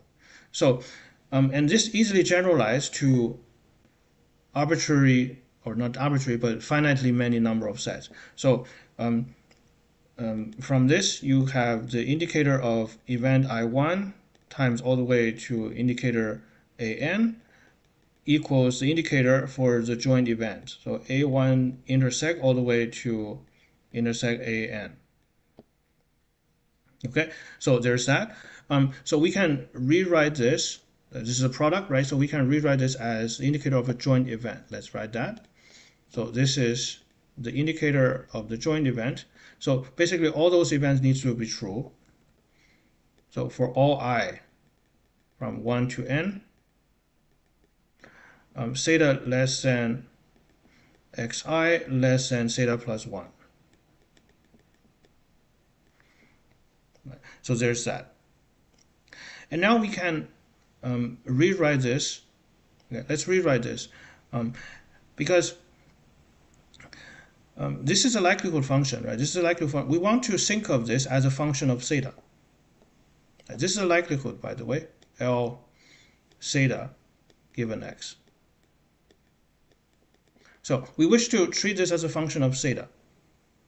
So what would be? It's an indicator, so it can only take two values, right? So what matters is the support. When does this event hold true? If you consider x1 all the way to xn as given, and you want this event to hold true, what happens? Well, because for all I, theta is less than xi, that means theta must be less than the minimum of all the xi's. So let's write that. So theta must be less than the minimum of all the xi's. Simply from this part. And in the second inequality, xi less than theta plus 1 is also true for all. Is also true for all I. So that means the maximum of xi is less than theta plus 1. So we can rearrange this and get this as a function of theta. So the indicator function, you can treat the indicator function whose input is now parameterized by theta. Okay, it's now parameterized by theta. So theta is less than the minimum of xi, greater than the max of xi. Max of xi over I, max of xi over y minus 1. Okay, and here we're just going to introduce two notations. The minimum of xi is often abbreviated as x with a subscript of bracket 1. Okay, this is order statistic notation. Okay, it just saves you some writing. And the maximum would be x with a subscript of bracket n. So the likelihood function would have a plot like this. So the likelihood function L as a function of theta. Remember, theta here. This plot is the plot of density. This is little f. Okay, and the horizontal axis is x. Here, the likelihood function takes a completely different perspective. X is treated as given, and theta is a variable. Theta can be any real. Okay, so it only takes a positive value when theta is between the max minus 1 and the mean, and equal 1 on this range. Everywhere else is 0. So this is a likelihood function. As you can see, the likelihood function is determined not by one statistic, but two. Is right. So we can say t equals x t of x equals x max xn minus 1 and x1. Oh, actually, just x1 xn. T equals x1 xn is sufficient.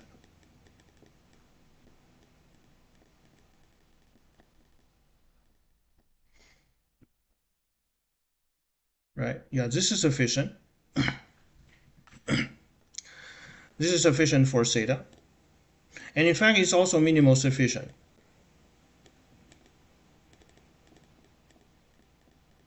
And minimum sufficient as well. To see minimum sufficiency, let's use the theorem we just proved, right? So to see minimum sufficiency, let's evaluate the ratio f of x given theta over f of y given theta, all right? So here you have the indicator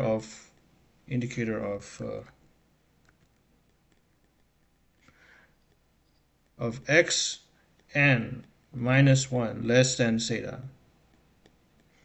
less than x1 over yn minus 1 less than theta less than y1. Of course, this function became independent of theta if and only if xn equals yn and x1 equals y1. The max and min of both samples needs to be the same for the ratio to be independent of theta. This is independent of theta if and only if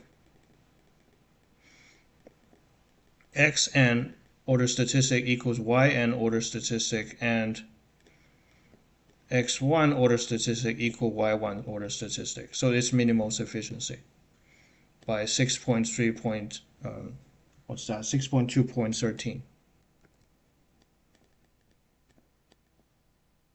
So this completes the example. The dimension of the sufficient statistic is 2, whereas you only have one parameter. This can happen. Okay. Anyway, let's perhaps show. So now it's 8. We started from 7, so it's almost 2 hours. Oh, okay. I don't want to spend the rest of the 2 hours. The rest of the 10 minutes discussing a new concept. So let's just leave it like this. I think this is a good summary of sufficiency. Okay, and of course, sufficiency is a very deep notion. Hi, Miao. So sufficiency is a very deep notion. Yesterday, I did a stream on information theory, and it turns out there is an information theoretic perspective on sufficient statistics as well. Thanks to thank you very much, Leo. Actually, Leo lecture. If you guys haven't followed him, go ahead and follow him. Today we just had, I joined his live stream. He taught me some category theory. Okay, which is great, an eye-opening experience. So go ahead and check his stuff out, especially if you're interested in pure mathematics and theoretical computer science. As I was saying, thanks to Leo, I became aware that the notion of sufficiency have a different perspective. That's the information theoretic perspective. Yesterday I had a stream on information theoretic, information theory, the elements of information theory, but unfortunately I didn't have time to get to sufficient statistics. Maybe I'll do that the next time to wrap up this loose end. And also, sufficiency can also be understood from a geometric perspective. That's the information geometric perspective. That's perhaps the deepest understanding for that. But as far as introduction to mathematical statistics is concerned, I think we've talked enough about sufficiency. All right, so this part concludes the statistic part of the discussion. And now we wish to take a look at the book on ballistics. Last time we finished discussing the kinematics of rigid body motion. Remember our goal here, okay? So just take a look at our goal. So we wish to discuss something called the 6 DOF model. So the 6DOF model is currently the industry standard for modeling trajectories of of artillery shells, okay, such as the standard NATO 155 millimeter howitzer. Okay, so 6DOF model treats the projectile as a rigid body. And why do we need 6DOF? Because we're interested in the gyroscopic stability of a round. So because in reality the projectile is not a point mass, okay, and it has this pitch and yaw motion. Pitch and yaw motion for a spinning projectile. So because of the rifling of the barrel, when the projectile leaves the barrel, it spins. It spins for a good purpose, to improve the stability. But it turns out that you don't want to overstabilize the projectile. You don't want to do that. Now, there's a sweet spot for that. Okay, so immediately 5 people left. Okay, that doesn't matter. We'll still continue this. So anyway, we wish to get to the 6DOF model for the rigid body. It uses a rigid body formulation, and the full model is quite complicated. Okay, the mathematical foundation was formulated in the 1920s, after the First World War.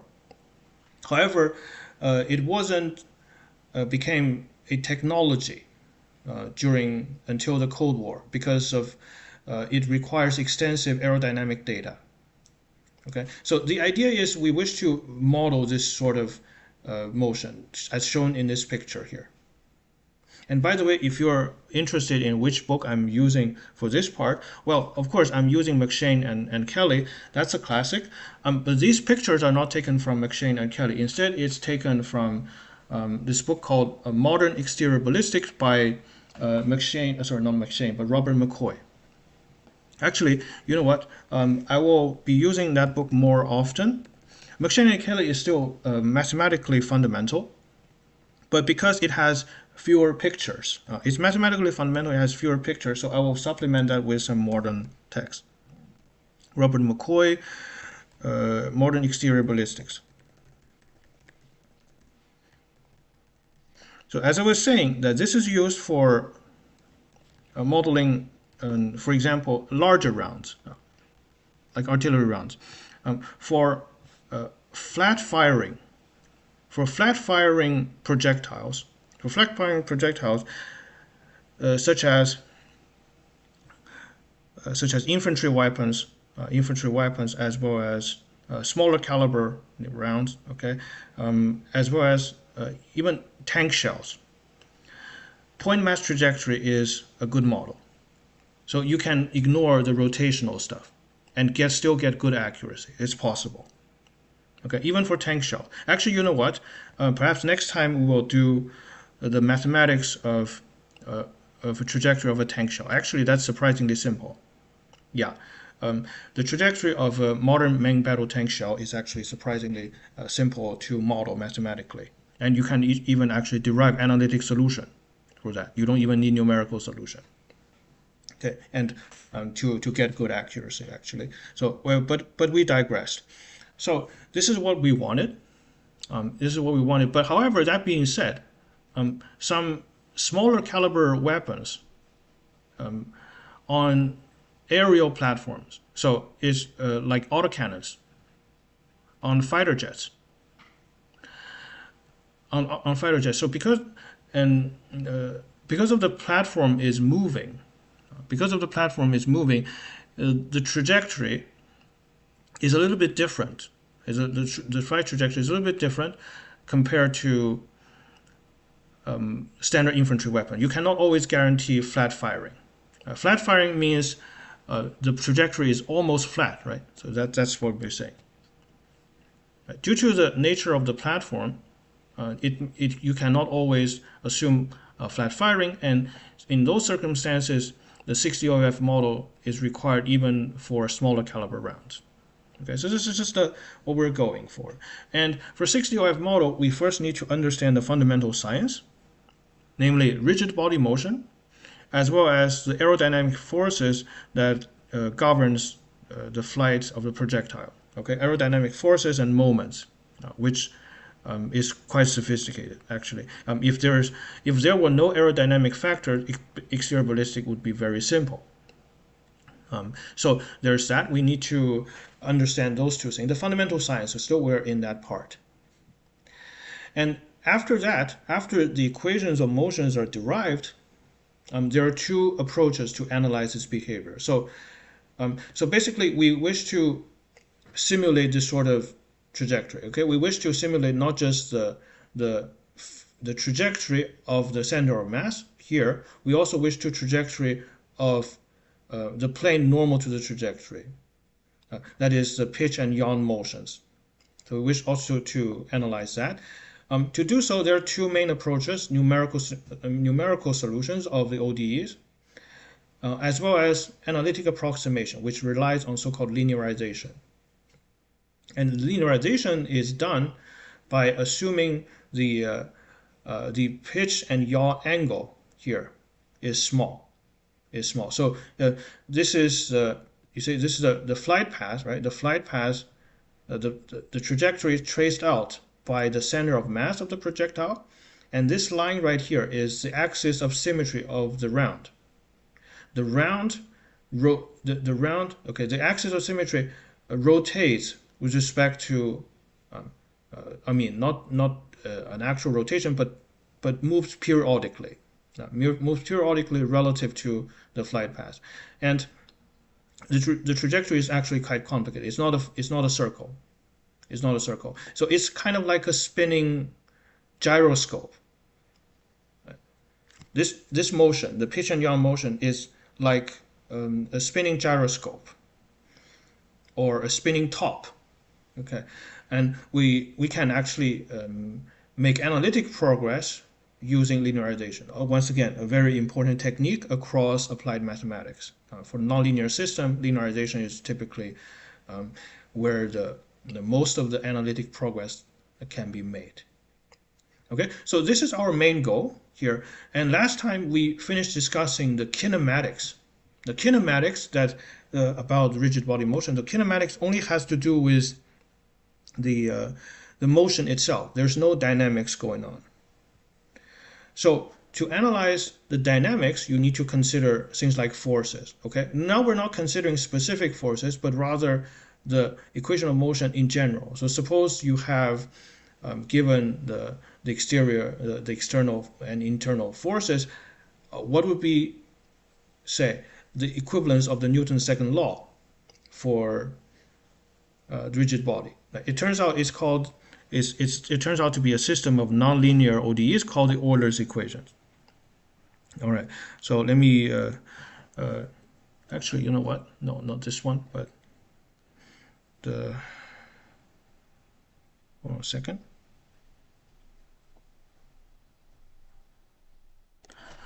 All right, so let me just go back to my note and start writing.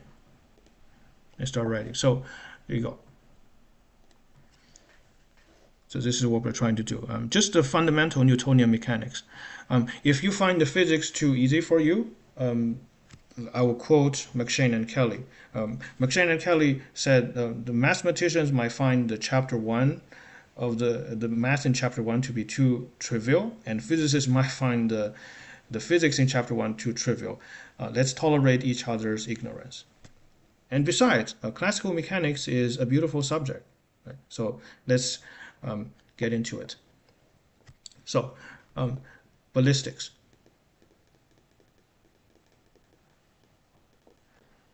Classical mechanics.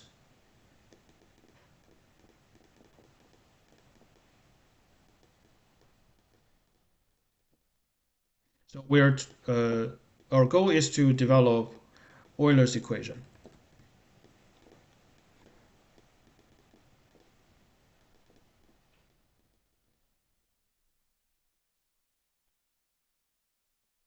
It was Euler's equations for rigid body motion.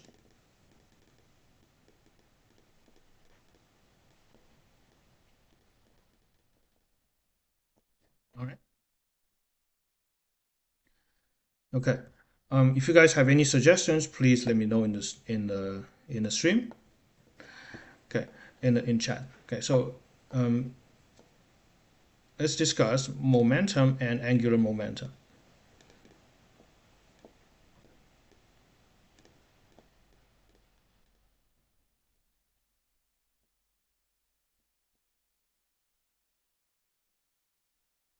All right. So the momentum is defined as such. So if you have a point mass, say m, moves in the direction v, then it is simply the p. Usually you write p as momentum, linear momentum. It's just m times v, right? This is linear momentum of a point mass, of a particle. Now, if we simply say momentum, we mean linear momentum.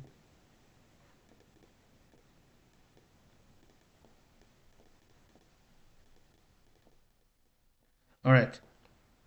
And now if you have a system of particle, right? So for a system of particles, the total momentum, of course, is just a vector sum. The total momentum, you get the sum from, say, j from 1 to n, mivi, mjvj. This is a total linear momentum. Okay, each of them might be moving in different direction.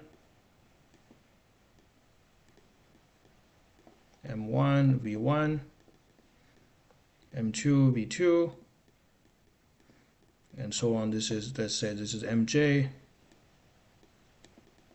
vj. This is a total linear momentum.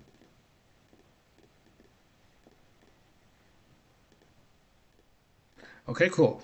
And now will apply the Newton's law. So, okay,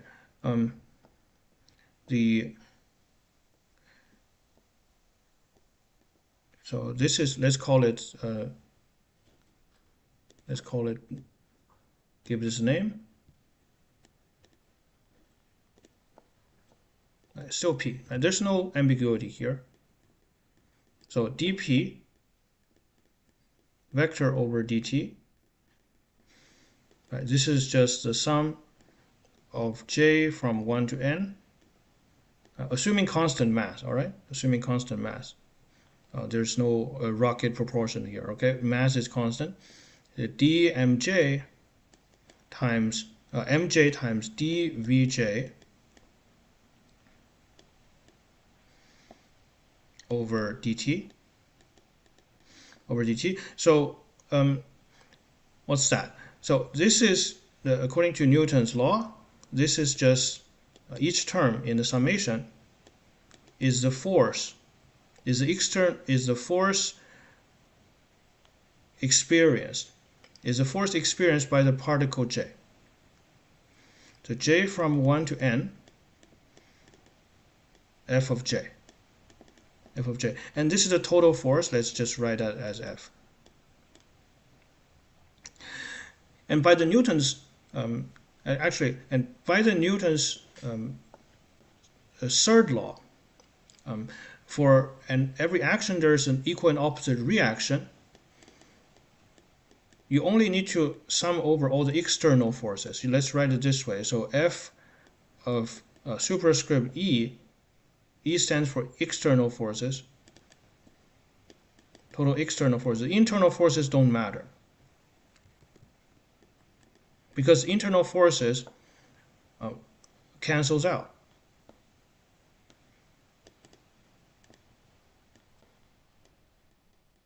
J from 1 to n, only by the third law.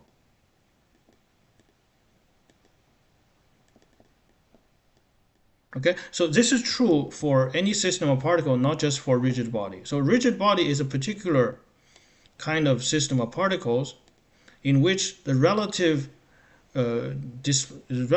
position the relative position between each pair of particle points is the same. It remains constant. This is a system of particle. Remember, what is a rigid body? Rigid body is defined as such. It is a system of particles whose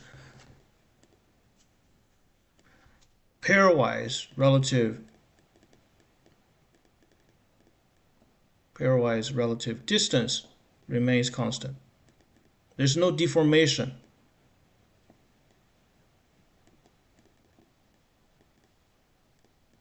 Okay, so that's the definition of a rigid body. Okay, so it's a particular kind of system of particles, but here, for a system of particle, this works in general. We haven't used any assumption regarding rigid body yet, right? So that's you can call this the Newton's second law for a system of particles. dp over dt equals the sum of the external forces.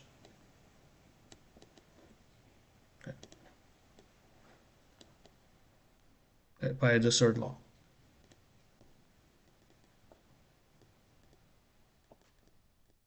All right, so there you go. That's the total momentum. So here, we'll define angular momentum. We just defined momentum and angular. Well, now we need to define angular momentum. So angular momentum of a single particle is defined as follows. So this is the origin O, and here you have a point mass m. Here, okay, here's a point mass m, and let's say this is its velocity v, and you have the displacement vector, sorry, the position vector r. So given this setup, the angular momentum of m relative to position O is a cross product.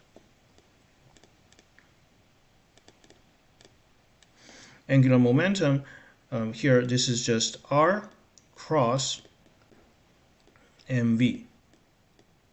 Across mv, and the total angular momentum, if you have a system,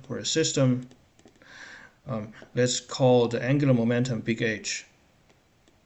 Big H is the sum of Rj, the individual angular momentum, Rj cross Mj Vj.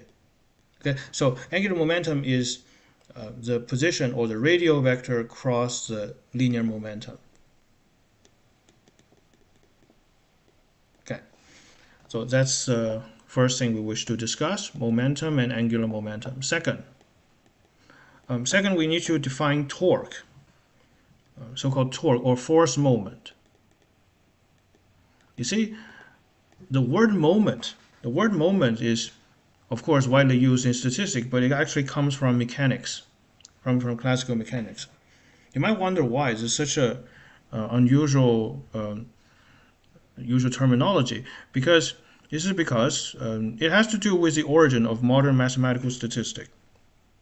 Think about the giants of the first generation of modern mathematical statistician. The people like Fisher, Pearson. They were English, and it has to do with the Anglo tradition at the time. Because of classical mechanics was very much developed by Newton, popularized by his Principia, the Anglo tradition favored classical mechanics in its mathematical education, as opposed to the European tradition. Of course, you know, there was a separation between at least during the before the end of the 19th century, there was still very much the separation between the Anglo institution and European institution, thanks to the bitter dispute over who invented calculus, right? Newton or Leibniz. European scholars largely rallied around Leibniz, and British scholars rallied around Newton. So the relationship between the two sides are pretty poor institutional-wise, and this reflects in their curriculum. So by the end of the 19th century, Europe has already kind of moved away from placing mathematical physics as a central part of calculus education. Britain did not. Britain still highly prized its Newtonian tradition. So even though people like Pearson and Fisher went on to careers that has nothing to do with classical mechanics, they are still very much well versed in it, and the vocabulary sticks, and they think in terms of it. Things like method of moments, right? Principal component analysis. These were concepts that are rooted in classical mechanics, and in particular, principal component analysis is just pretty much straight up borrowed from rigid body motion, rigid body mechanics. It has to do with diagonalization of a positive symmetric tensor, and which we'll see one, perhaps not today. I'm not sure we'll get there today, but basically, principal component analysis comes from rigid body motion. All right, with that digression out of the way, torque or force of moment is defined. Force moment is defined as follows. This should be well known, but once again, let's just review the basics.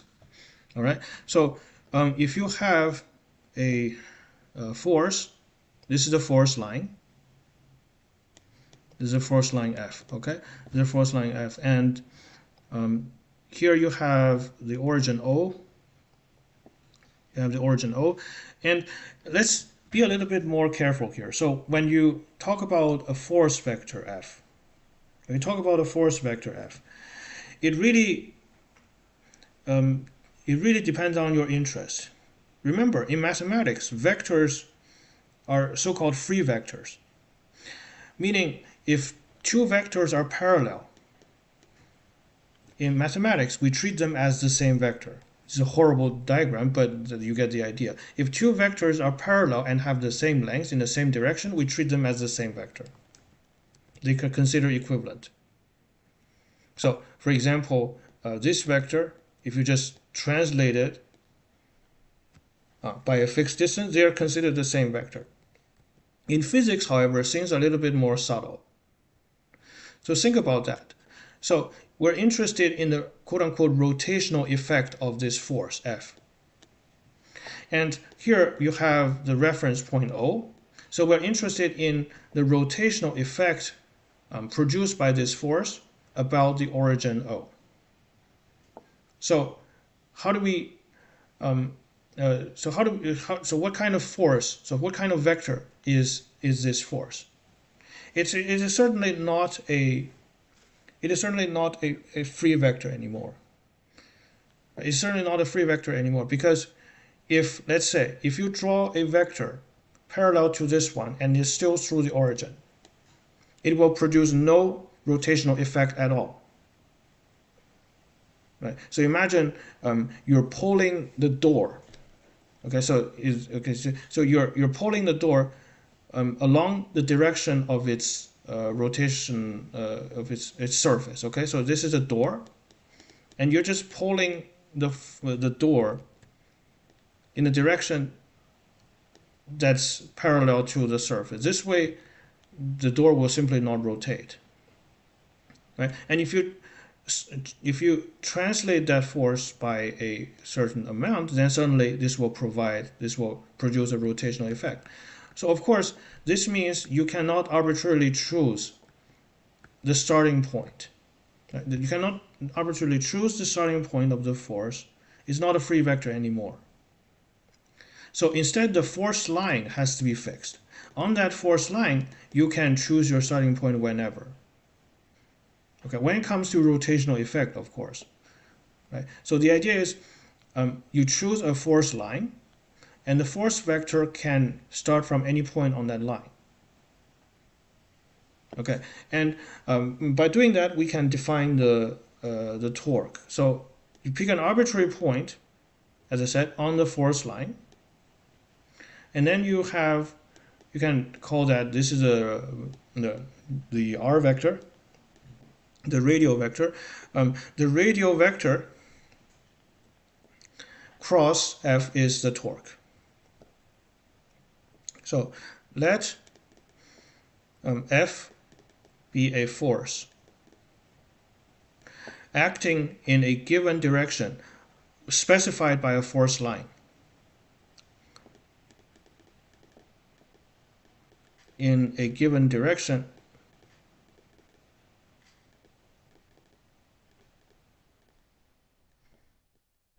a given line. That has to be fixed. It cannot be chosen arbitrarily. And R is any point. Let R, F is a vector, R be any point from the origin. Okay, R be any point, any vector, not point. R be any vector from the origin and whose point lies on the line of action of force. This is important, okay? Any vector from the origin whose endpoint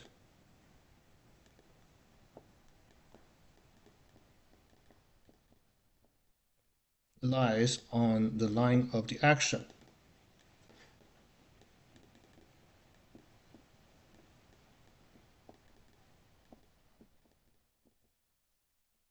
of the force.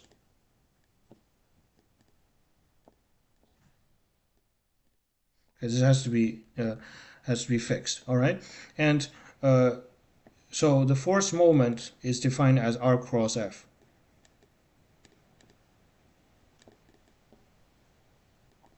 Okay, the notion of moment is very important because this is what governs here, what we just discussed. The moment causes this, causes the pitch and yaw motion of the rigid body. Okay, so here let's define that. Is R cross F. Okay, and now this is a force moment called the force moment or torque, aka torque of F about O. Definition. Okay, this is the definition. And now for a system of forces, let's say you have a bunch of forces. For a system of forces, the force moment is written as L.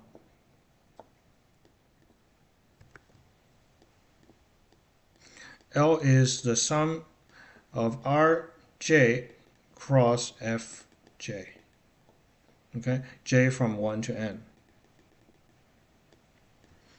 Okay, it's just a vector sum of all the force moment. Okay,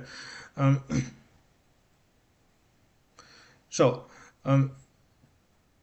let's say if you use a different, as I said, if the starting point can be any point on the line of action. If you use a different starting point, nothing changes. Let's see that. So if you use, say, if you use a different point, let's say R1, to define the torque, this will not affect the result, because this is because the choice of the starting point don't matter.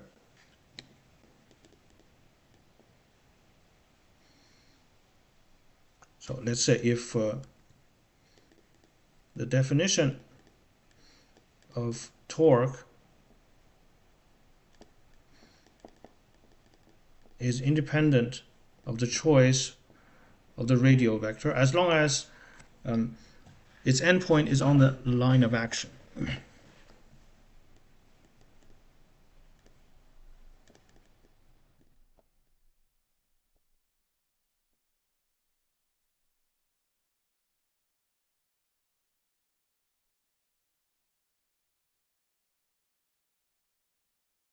All right. So since you have R1 minus R, R1 minus R is parallel to F. You have R1 minus R cross F0. Remember, we reviewed the definition of cross product actually earlier this week in one of our streams on 3D rotations. Right? So we 3D rotations for graphics and game engine design, I believe. Over there, we reviewed the three-dimensional vector algebra and defined things like the dot product and cross product, if you want to go there and check those out. So because you have the difference vector r minus r1 being parallel to f, the cross product is 0, which can be rearranged into r1 cross f equals r cross f. So it does not matter if you pick another vector r1. Okay, and now let's ask the question. So what is the torque of two equal and opposite forces, both acting along the same line? So of course this just gives you 0. So the torque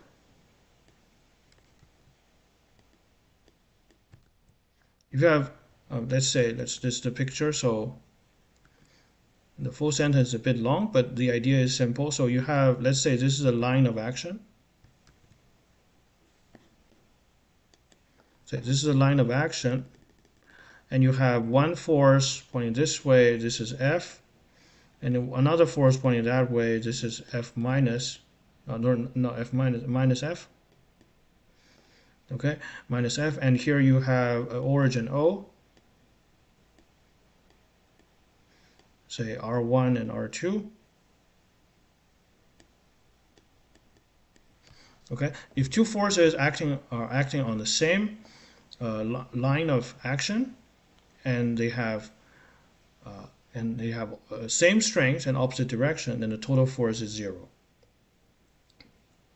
So R1 cross F plus R2 cross minus F. The vector algebra is almost identical. It's just R1 minus R2 cross F. But from the picture, it is clear that R1 minus R2 and F are on the same line, so this is just 0. Okay, so that's another thing to note. And now let's consider, let's say if you have two opposite force, okay, but on a different line of action. So two equal and opposite force with different lines of action. This will constitute so-called a couple. So here you have the first line of action. Say this is the point R1. Okay, starting from point R1, this is a force F. And here the second line of action with the starting point R2, and the direction is minus F. Is minus F. Okay, and the total torque L equals R1 cross F plus R2 cross minus F. In this case, I mean the algebra is the same as earlier, but R1 minus R2 here, R1 minus R2 goes this way. This is R1 minus R2.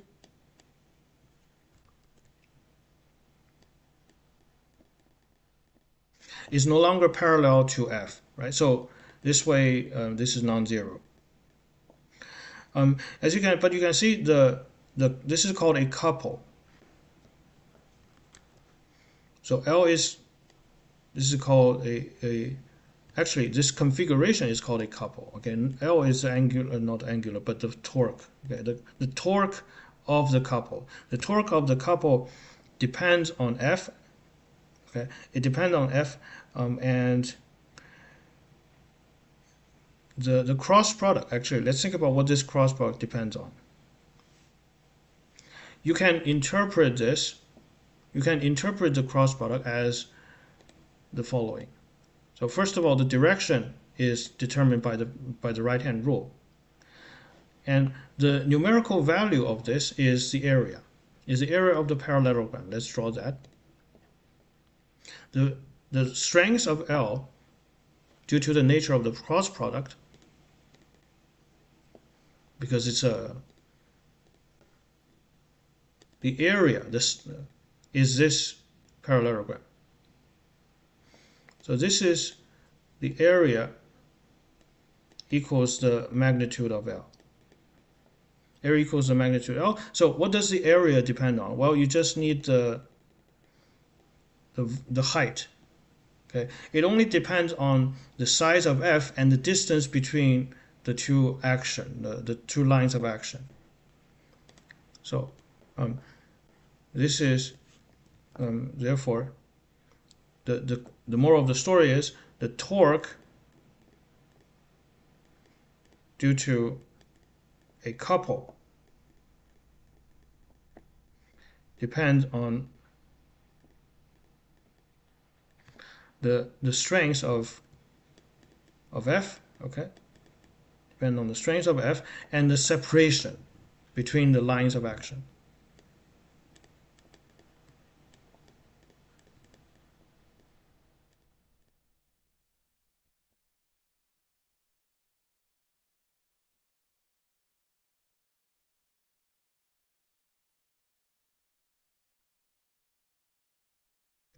That's the conclusion here. Okay, so this finished our discussion about torque and force moment. These are fundamental definitions for rigid body motions. Okay, so now let's connect the two. Okay, how do angular momentum relate with torque? 3. Relation between angular momentum and torque.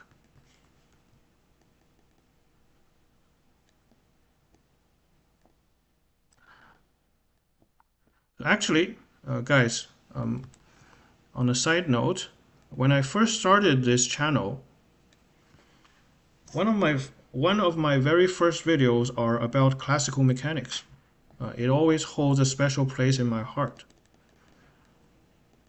So, yeah, because it can be argued that, I mean, in retrospect, the reason I chose applied mathematics as my major has to do with the fact that I was so amazed by classical mechanics. Yo, sir, which tool are you using? The OneNote. This is your Microsoft One. I'm writing with a mouse here. I'm writing with a mouse and with OneNote, so that's what I use. I'm not using a tablet. So the law here says the time rate of change of the angular momentum equals the sum of external torque for the system of particle. So in symbol, this reads as follows. So dH over, for a system of particle,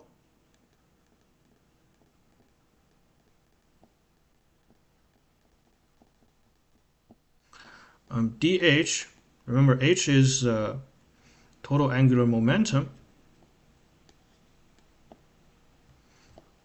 dH over dt, this rate of change, equals the sum of external forces, external torques due to some of which unit did you study? Waterloo in Canada. So this is the sum of the external torques. So dH over dt is, I write it as Rj cross Fe. We use Fe to denote external torques, external forces, J from 1 to n. Okay, so the rate of change, i.e. the rate of, this is the rate of change for a system of particle, i.e. the rate of change and chance of scholarship there. Undergraduate, there's very few.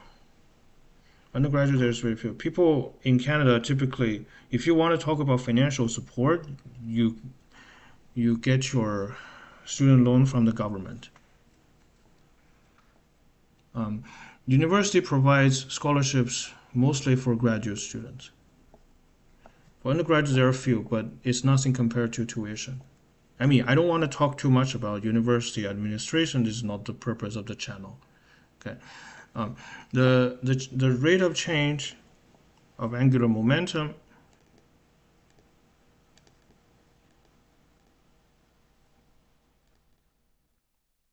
is the total external torques.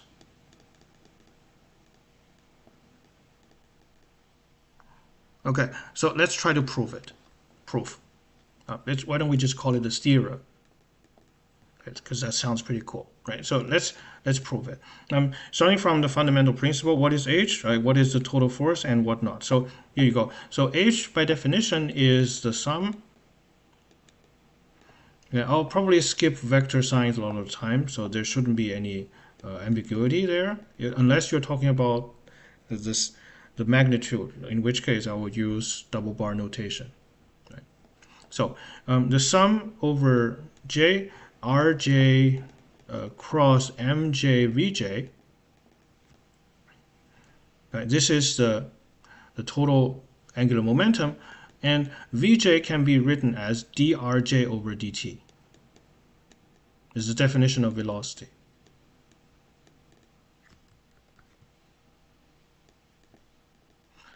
Cross Mj drj over dt. All right, and now let's differentiate this thing, right? dh over dt. So and actually I'm going to use a notation that is common in mechanics. Okay, write d over dt as simply dot. Physicists in the audience would probably prefer this notation.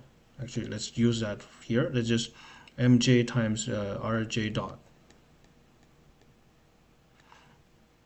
This is a common notation in for time derivative in mechanics. I think due to Newton, called Fluxion notation. All right. So h dot is the derivative of the right-hand side, which any suggestion of choosing pure and applied. Well, I'm applied person. Okay. I think it's more fun. I study pure subjects on a need-to-know basis. But that's just me. But ultimately, you have to understand there's no scientific distinction between them. Okay, it's just a sociological thing. It's just a sociological. If you prefer solving really hard mental puzzles that don't have immediate application to reality, then go ahead. Pure math is for you.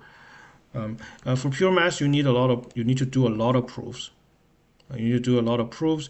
For mathematics, things are a little bit more, in my opinion, more balanced. That's just my bias, I guess. I mean, it still needs proofs. We still do a lot of proofs on the channel, even for applied topics like mathematical statistics here. Right? We just did proofs. But the thing is, do you want to see some more real-world impact, right? Because the thing is, if you wanted to, let's say, if you really wanted to make a name for yourself, right, in mathematics, you go for pure mathematics. It's just the way it is right now. I mean, I don't necessarily agree with this sort of arrangement, but Fields medalists, I mean, we just had the field medal. Of course, these are amazing achievements and fantastic people and work really hard and all those things. But typically speaking, if you're an applied mathematician, you will unlikely to, if you're applied mathematician only, okay, then you will unlikely become, so to say, the superstar in mathematics. I mean, you can still be a superstar in your community. For example, places like fields like, for example, numerical computational mathematics, hugely important for practical purpose, have their own circle. They operate largely independent of what, say, for example, people who run the Fields medalist stuff. Okay, even though everyday technology relies on numerical analysis, it will be extremely unlikely for numerical analysts to win a Fields medalist. It's a Fields medal. It's just the way it is. There's no saltiness in there. It's just a fact. All right. Um, so if you want to make your name, make a name for yourself in mathematics, go ahead, choose pure mathematics. But if you want to be more versatile, more employable, employable, that sort of thing, perhaps applied mathematics is the right choice. Okay, but fundamentally speaking, okay, scientifically speaking, there's no arbitrary barrier between the two, and one of the main objective of this channel is to break down the artificial barriers. So there's that. Okay, nature does not decide, okay, what is pure, what is applied. Okay, but anyway, enough digression. So taking the derivative on h requires a product rule. Just classic calculus stuff, right? Standard vector calculus. And let's see what we obtain here. Well, the first term is just 0 because you got r dot cross r dot. So the first term just vanished. So that's the sum over j from 1 to n. Okay, and the first term, as I said, is 0 due to crossing with itself. But mj times r double dot, that's the acceleration. So that's use Newton's second law. Okay, Newton's second law. This way you get rj cross with the total force acting on particle j, which will include internal and external force. So this will include what's that? The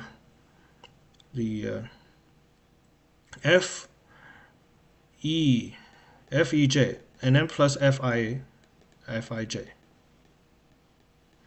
the internal forces, right? But the internal torques balance out. Okay, so you're just left with the sum. What do you think about quant, like working in Jane Street as I'm a CS graduate trying to learn math on my own? So for quant, of course, CS graduates are very advantageous. I mean, you need probability statistics, financial mathematics, right? That's the thing. What do you think about quant? I mean, you can certainly make it. Coding skills are invaluable there.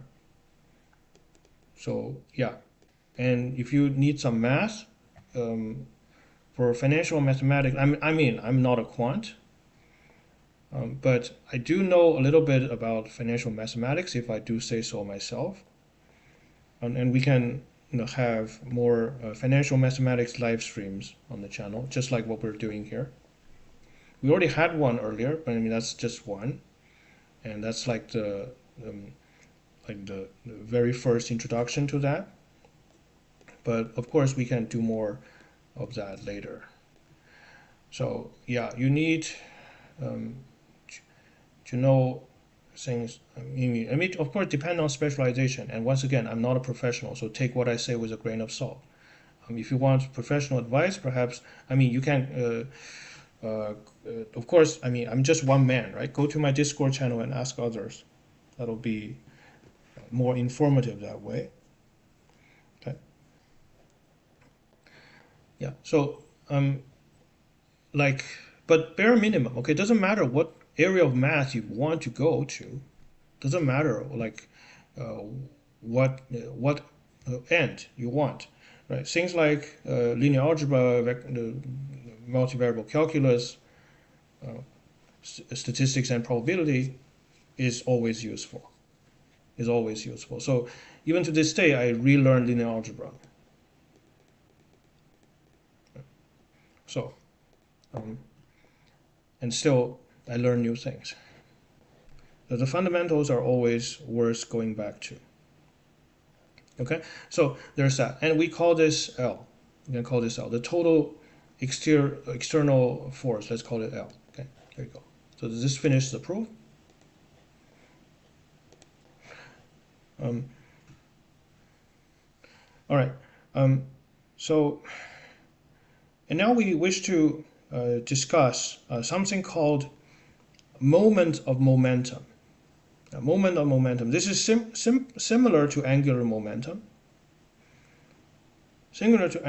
But about you can consider as angular momentum about a moving point. Okay, because quite often we want to here always a fixed origin, right? Always a fixed origin, but sometimes we want to calculate momentum, angular momentum relative to a moving point. Okay, so this is the next topic, moment of momentum.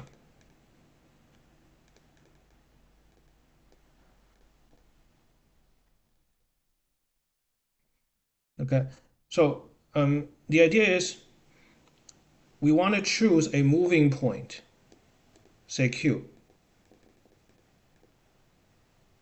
Sometimes it's more convenient to use a moving point.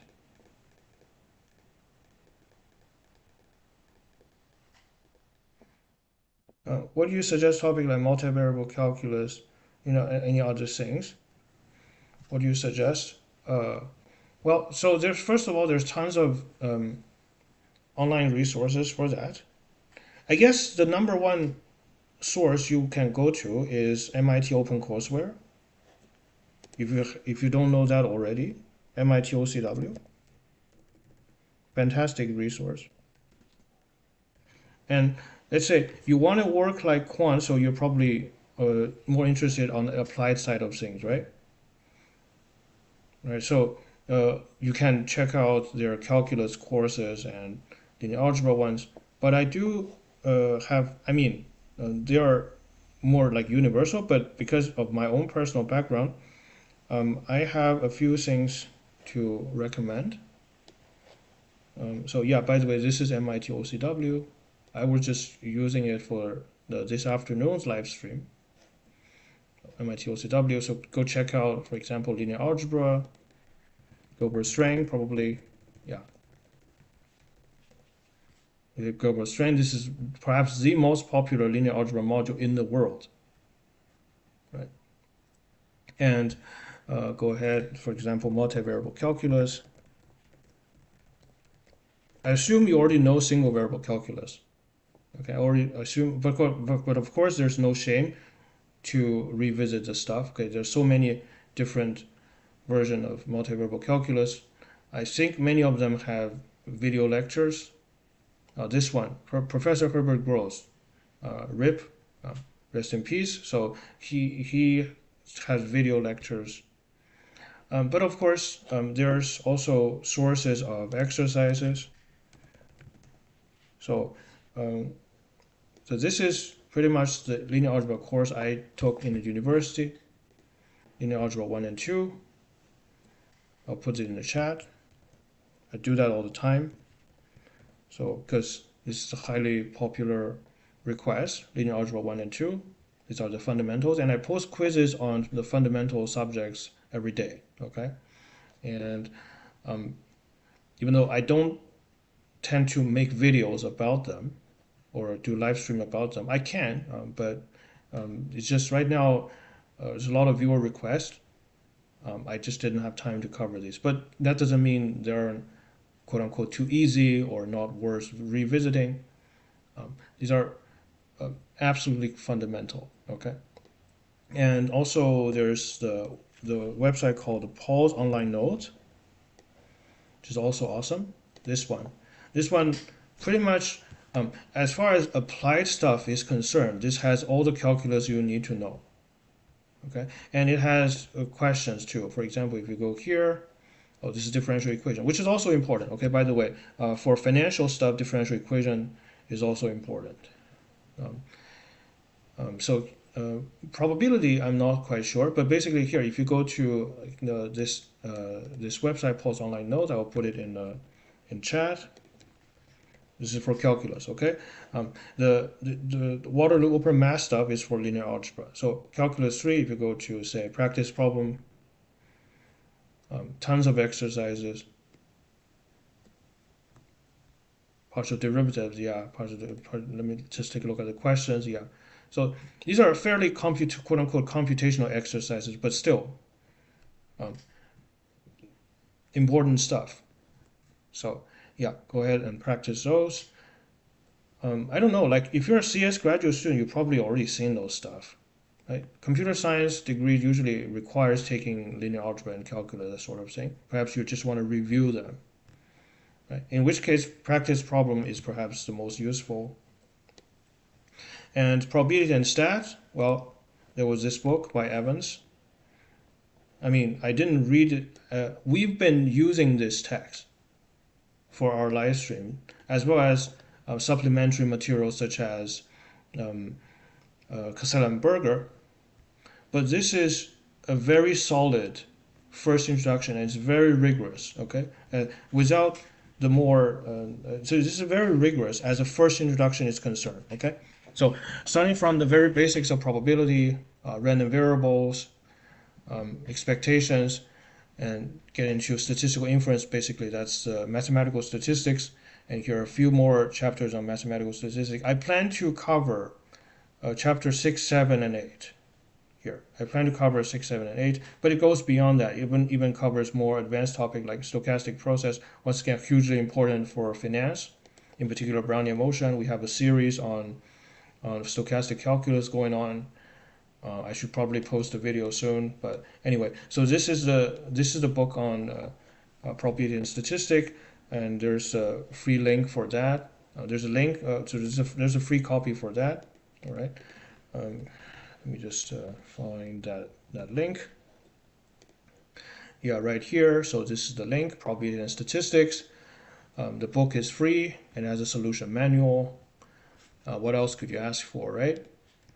So that's the text for probability and stat. Tons of practice. Okay, I hope I answered that question in some detail. Okay, but like if you have more questions, feel free to keep asking. Anyway, so coming back to the moment of momentum. So how do we formulate the formulas? Okay, so how do we choose? I'm saying choosing a moving point Q as the origin of the coordinate system. Okay, so how do we translate everything into the moving coordinate system? So let's draw a picture. So first you have the fixed point. That's the fixed origin. Okay, fixed. O is fixed. And Q is any point in space. This is any point. It might be fixed, it might be moving, we don't care. Here is probably, we're going to let Q be moving. All right, so we're going to define HQ. HQ as the sum, define this, okay, as the sum over J from 1 to n. Rj is the position of the particle J relative to O. Okay, and minus RQ. Minus RQ. Of course, think about that. So here you have a point, say, the MJ, right? This is J's particle. This is RJ. This is RJ. And RJ minus RQ, this is RQ. This is a vector RQ. All right, and RQ minus RJ is this vector.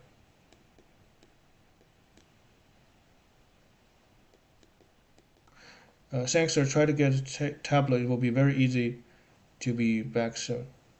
You mean I get a tablet? I'm pretty comfortable with writing with a mouse. It's not something inconvenient to me, inconvenient for me. So that's the definition. So we need this vector Rj minus RQ cross with Mj drj over dt. drj over dt, or let me just actually use a dot notation. Okay. Use Rj dot, the velocity. Rj dot. So, so what do we mean by this, right? So what do we mean by this? So this is let's give it a superscript called A. A stands for absolute, right? This is what we call the absolute momentum. What do we mean by that? Quote unquote absolute momentum. What do we mean by that? It means um, the momentum in this equation, the velocity of mj is taken relative to O, not Q. Okay, where the superscript absolute momentum refers to the velocity is relative to O.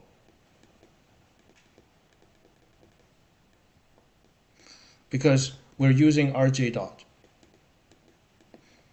A stands for absolute momentum, and the subscript Q stands for the fact that the level arm, right, the level arm is like here.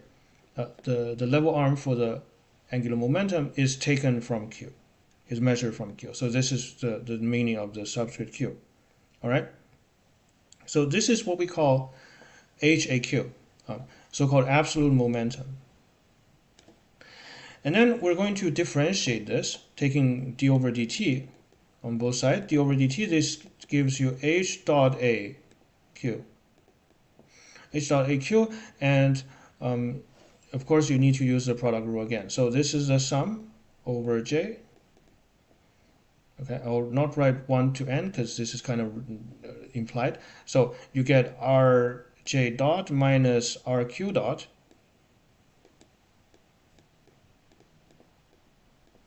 times actually cross mj rj dot, and then plus the sum of sum over j, okay, rj minus rq cross with mj rj double dot. Okay, so that's the time derivative. And now let's simplify this thing. So the first term in the summation, you get rj dot cross with rj dot, that vanishes. So that's just the second term. But in the second term, rq dot is independent of j, so it can be taken out of the summation, which simply gives us minus rq dot, minus rq dot cross with the sum of mj rj dot, sum over j, of course. All right, and now for the second term, we can use Newton's second law. Mj times rj double dot, right? Mass times acceleration, that's the force acting on j, internal and external force. So rj minus rq cross with FEJ plus FEI. All right, so that's it. That's the time derivative. Okay, so okay. Hold on a second. What else do you want to do here? So here, let's see. I think we need to introduce something called the center of mass. Hang on a second. All right.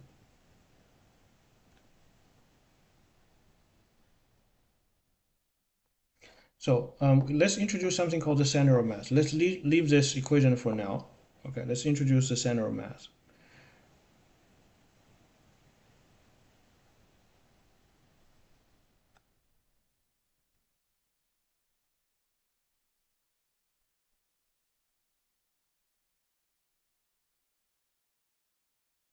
So the center of mass is defined as follows. Define center of mass vector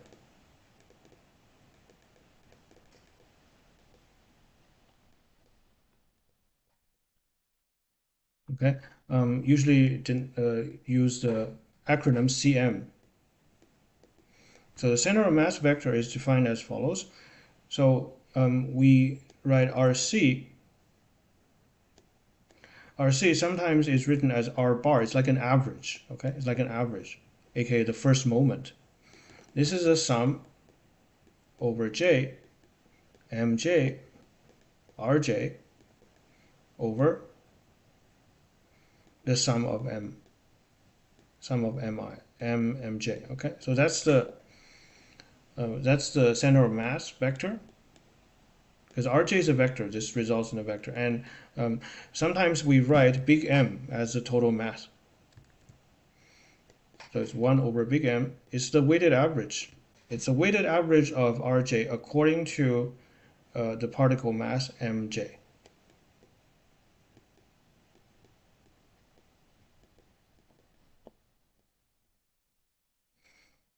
So in that view, as you can see, in that view, if you have the center of mass, then the first one is related to the derivative of the center of mass position, right? So there you go. We have actually, and here in this equation we can differentiate, right? So or you can write this as big M, okay? Big M, the total mass times the center of mass vector, is the sum of Mj Rj. Mj Rj, all right. And you do the twice differentiation. So you d squared over dt squared, taking the second order derivative of this, and you get M Rc double dot. Rc double dot is the sum over J Mj times Rj double dot.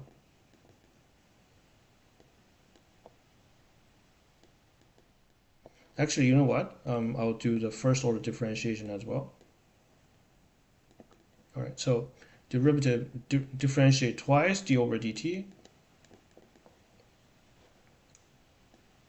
d over dt gives you M Rc, just one dot, equals the sum over J Mj Rj one dot. Okay, there you go.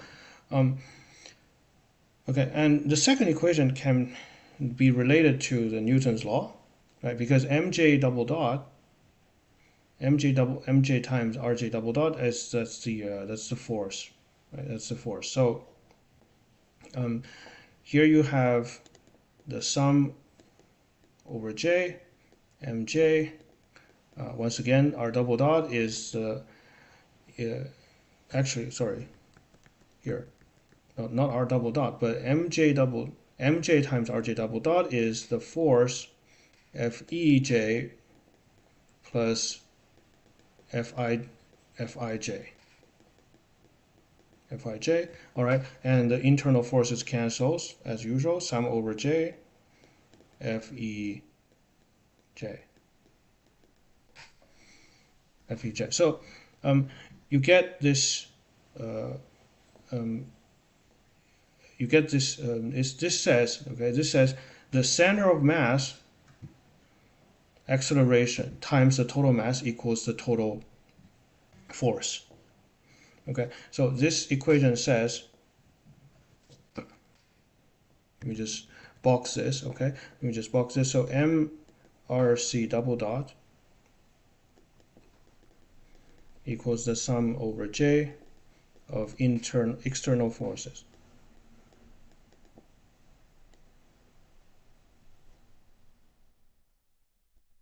Right. It says the center of mass of the system accelerate as if the total mass were concentrated there and all the external forces acted at that point.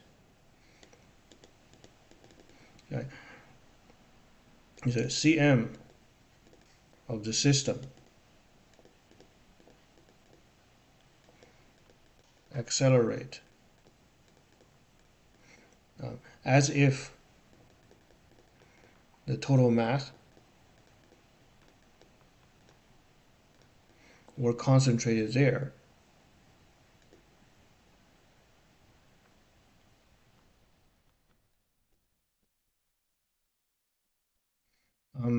and all external forces acted at that point.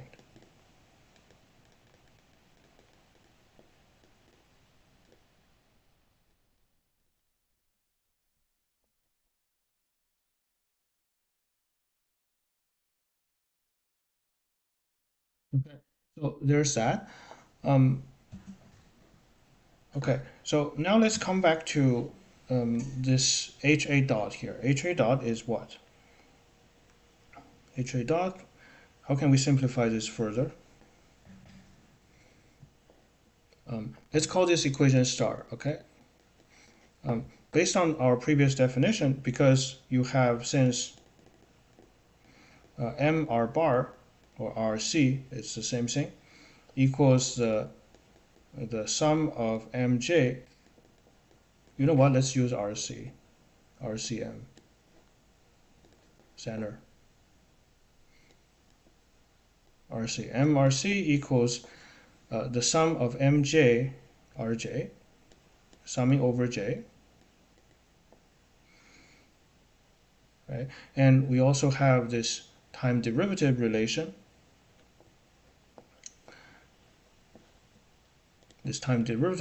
which we just obtained.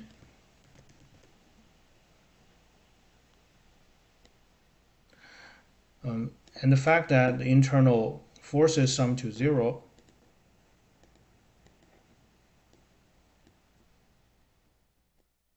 sum over J, F of Ij, internal forces sum to 0, and also internal torque is 0.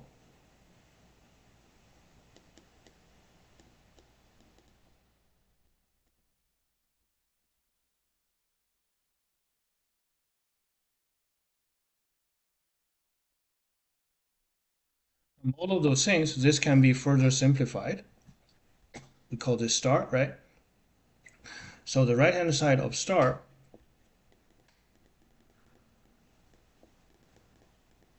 okay, which we copy and see how can we re-express this.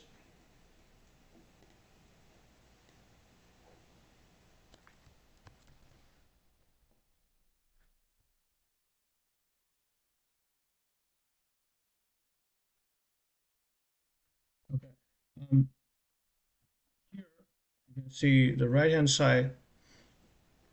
This term is now MRC dot. This is MRC dot, and on the right you can expand. So the expansion, let's write the expansion. So the expansion now reads RJ cross FEJ plus RJ cross FEI. Okay, what is going on? This is not right. Okay, and the internal forces. My goodness, it should be FIJ. FIJ. All right, FIJ. So expand that.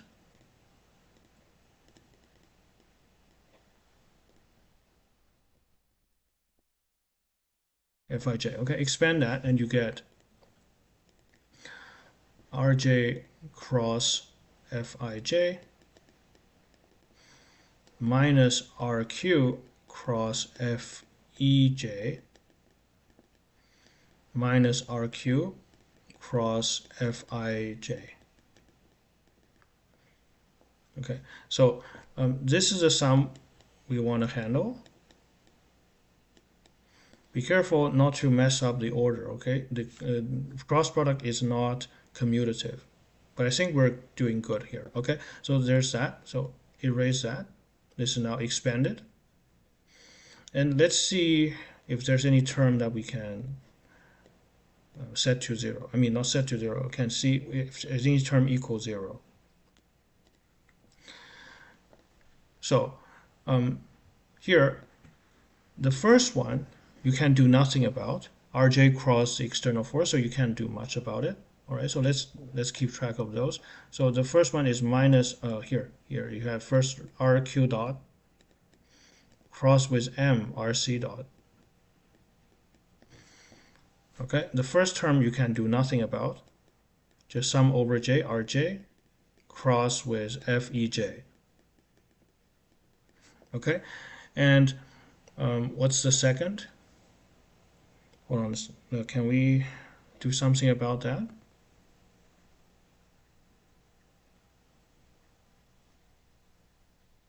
The second term is the total torque of the internal torque is 0. So the second term disappeared. All right, and the third term would be minus rq cross the sum over j fej. That's the third term. rq cross the sum of fej. All right, and the last term would be 0. Oh, high energy. Thank you very much for joining the stream. So the last term, because rq is a constant, right? Has nothing to do with j, so it gets taken out. rj becomes rq cross the sum of fij, but the sum of fij is 0. Internal forces cancel, so the last term cancels with 2. So you just have these terms here. So can we perhaps rewrite them? Oh, actually, I forgot the dot here. Yeah, you can combine the last two terms. So finally, eventually, this is just, therefore, together you just get HAQ, the absolute moment, or the absolute momentum. Yeah, it's called absolute momentum as it's called absolute momentum. Absolute momentum dot is the minus m cross minus m times rq dot cross rc dot. All right, and then plus the sum of rj minus rq.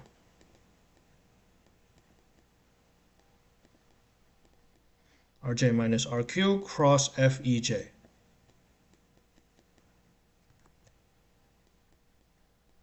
Summing over j.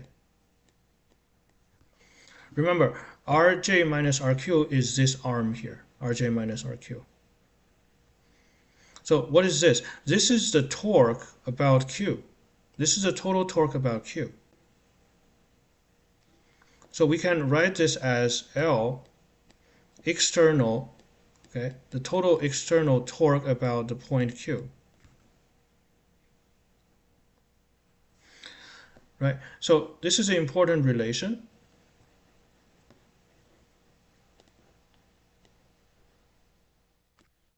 This is an important relation. So yeah, let's box that.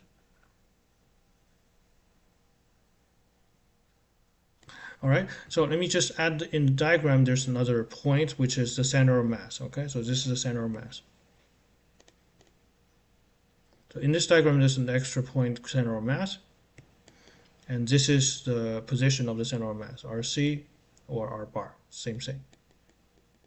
CM, center of mass of the system.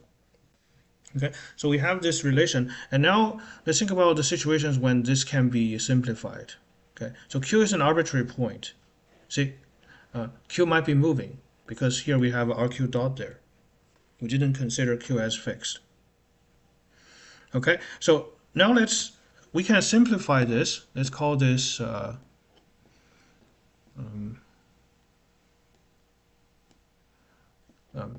star. We can simplify star under 3 circumstances, at least 3 circumstances, special cases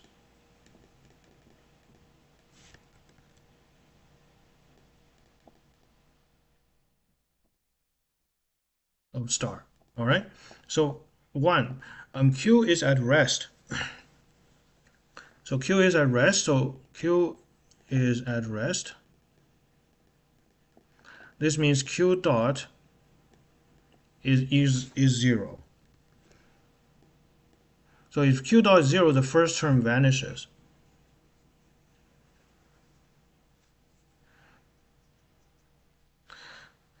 right? So it just becomes h dot a equals L dot, LEQ. That'll be it. All right. Second case is the center of mass is at rest. That's RC dot is 0. CM is at rest. So if CM is at rest, then RC dot is 0. Once again, the first term vanishes. Right? And the third situation would be RC dot and RQ dot is parallel. Right? So the third situation is RQ dot parallel to RC dot. So in all those situations, you have the following, namely HAQ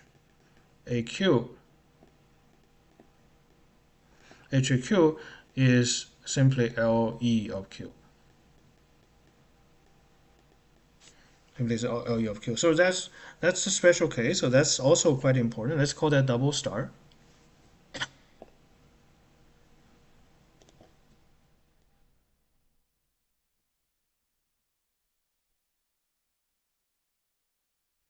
Okay, there you go. And in particular, if you have an external torque equals 0, then you have conservation of momentum.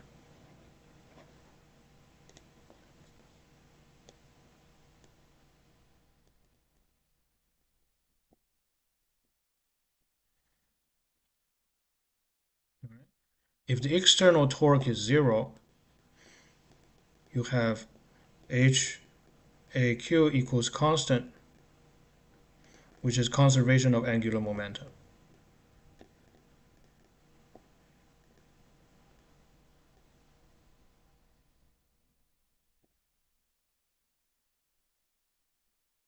All right.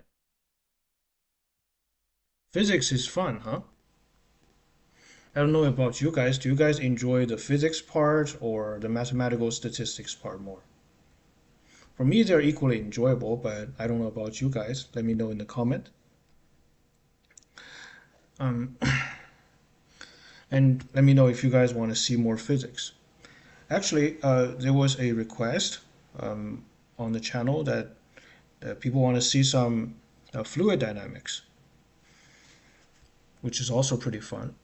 So, I mean, I don't claim to be an expert of it, but I do know a little about it. So I guess perhaps we can see an application of vector calculus, right? We can probably, let's say, derive the things like Navier-Stokes equation. That would be pretty fun. But anyway, that's a digression. Let's come back to the main topic. So, and now we talk about before we talk about the absolute momentum. But now let's think about the moment of relative momentum. Right. In the previous part, we assume we're assuming the absolute velocity. Okay, so this is absolute velocity. This is RJ dot.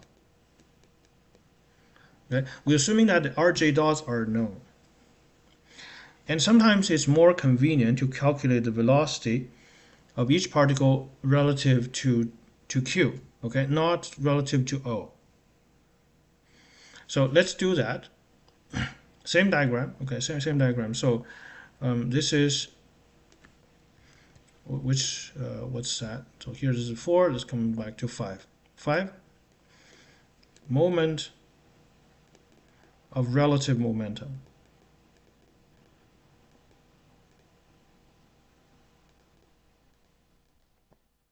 Relative momentum about Q.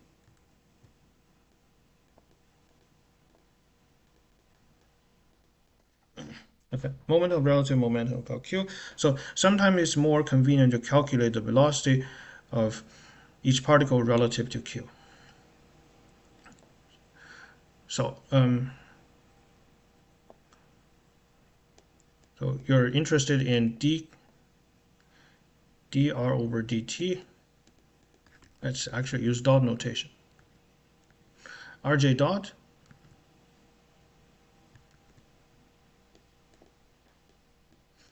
minus rq dot. This is velocity relative to q.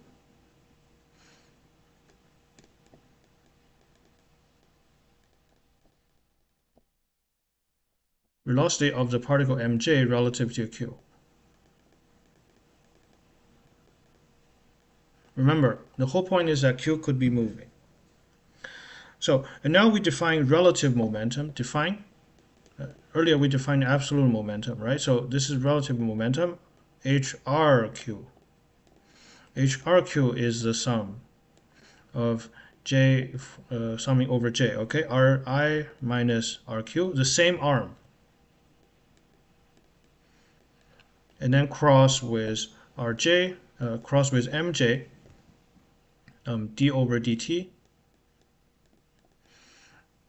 Rj minus RQ. So this is a relative momentum. Relative moment of momentum. Earlier, we should probably call this not absolute moment, absolute moment of momentum.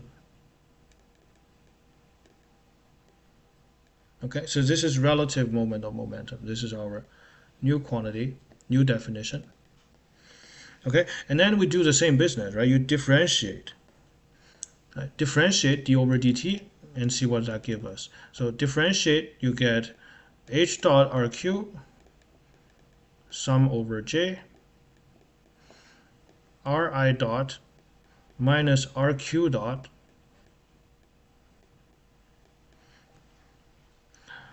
once again, this term will cancel with the last one.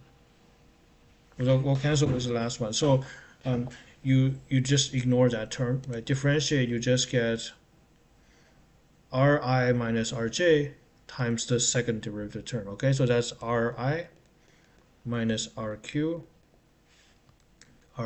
rj. My goodness, rj. Rj minus Rq cross with will cross with the second derivative. Yeah, the app is getting a little bit laggy, probably because the document is getting long. Okay, so Rj minus Rq cross with Mj, and then second derivative Rj double dot minus Rq double dot. Okay, so that's just a differentiation, and now you can expand. So the first expansion, sum over j, rj minus rq cross with mj rj double dot. This will obviously we'll use a Newton's second law for that. And the second will be, hold on a second.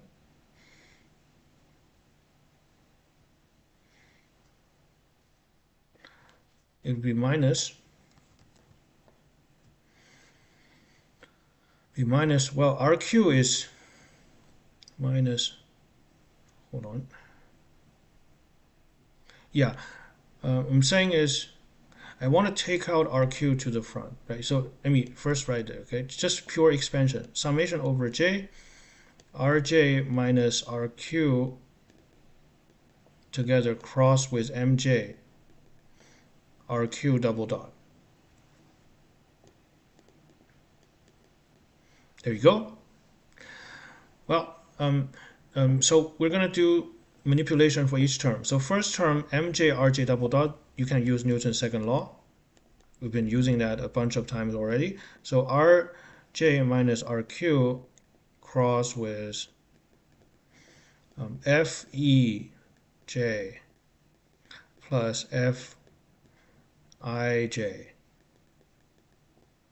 All right, and then minus the rest. Well, first of all, you can exchange the order between the two. Here, you see the mj is a scalar, so its position can be arbitrary. And now rj, I'm sorry, rq double dot has nothing to do with j, so it can be taken out of the summation. But to do that, you need to change the sign, because the cross product is anti-symmetric, so it gets plus rq double dot. Okay, cross rq double dot, and then sum over j, rj minus rq. Oh, actually, sorry, I forgot the cross product sign. So this is plus rq double dot cross the sum over j mj rj minus rq.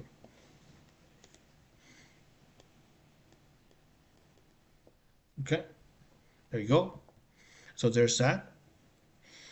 And now let's consider the expansion. Well, just expand as usual. We did that expansion earlier, right? This part. From earlier, rj minus rq cross with fej, okay, fej, fej plus fij. We did that expansion earlier, and it's here. The same expansion. You see, here. We did that expansion earlier. This expands to this, which have four terms, two of which vanishes, and the rest of the two brought together turns out to be the total torque, total external torque. So this is just LEQ, which this shows up again. So this is again LEQ. The first term is LEQ, and the second term. Okay, so therefore, let's just put it this way. So this is h dot r. H dot rq. This is LEQ plus rq double dot. So far, nothing can be done for this term. We're going to use special cases later. So basically here, this is just rq double dot cross sum over j, mj rj minus rq. Okay, so this is a pretty important equation, so let's box that. So perhaps it's a good idea to compare this with the previous equation. Okay, for the absolute. Yeah, here. So this is what we have earlier. Compare this with HA dot Q. Okay, because I'm not in a university lecture hall, I cannot use 4 blackboards that slides up and down. Okay, so the space is rather limited. Okay, so compare this with the previous equation.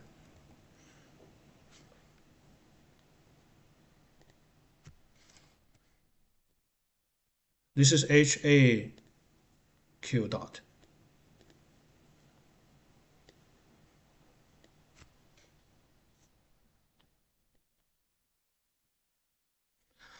I mean, we can probably do something about this, huh?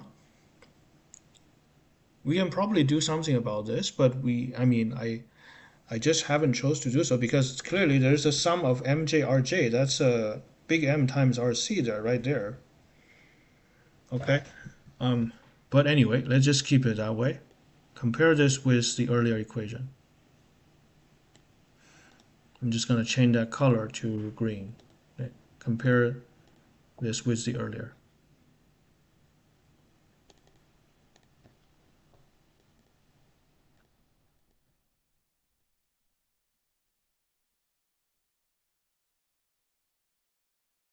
Okay, that's HA dot. This is HR dot.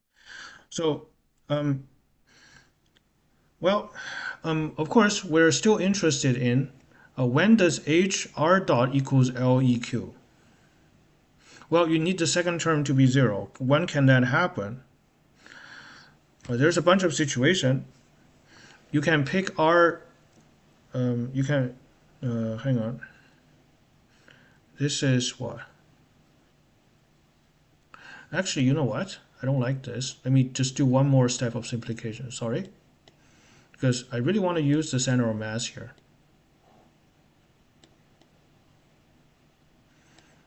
Okay, I really want to use the center of mass. So the first term, as mentioned, this is LEQ. Let's just keep it that way. The second term, you got LQ double dot cross with, well, the first sum, the sum of MJ, the sum of MJ, is big M, RC. Big M, RC, that's the definition of a center of mass. And then the second term, the sum of MJ, RQ. Well, RQ is a constant. It has nothing to do with J. So it's just M times RQ. So it's just M RC minus RQ. So I should have done that. This is nicer. This is a lot nicer, actually. Okay, so let's put the box here. Okay, so erase that. So this is the new expression. Okay, so we have that.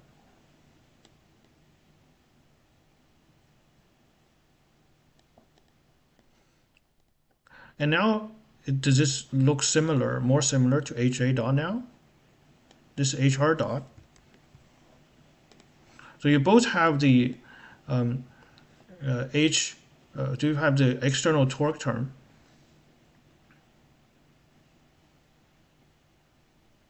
So this is RQ double dot cross with MRC minus RQ. And earlier you have minus MRQ dot cross RC dot. Okay. Nice dual results together. So we wanted to see when does H dot RQ equals when does H dot RQ equals LEQ? Well, you need the last term to be 0. There are a bunch of possibilities. So there you go. Let's say special cases, just like earlier.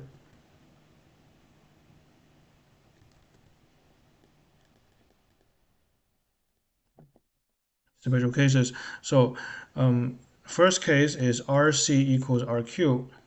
When RC equals RQ, i.e. Q is the center of mass.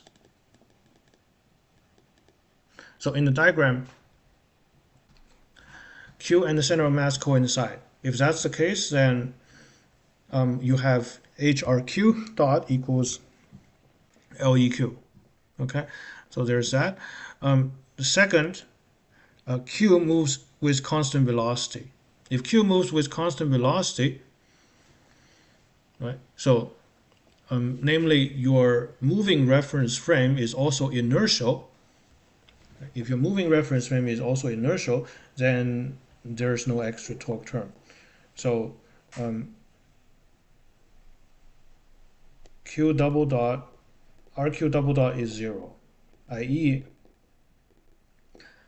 Q moves with constant velocity.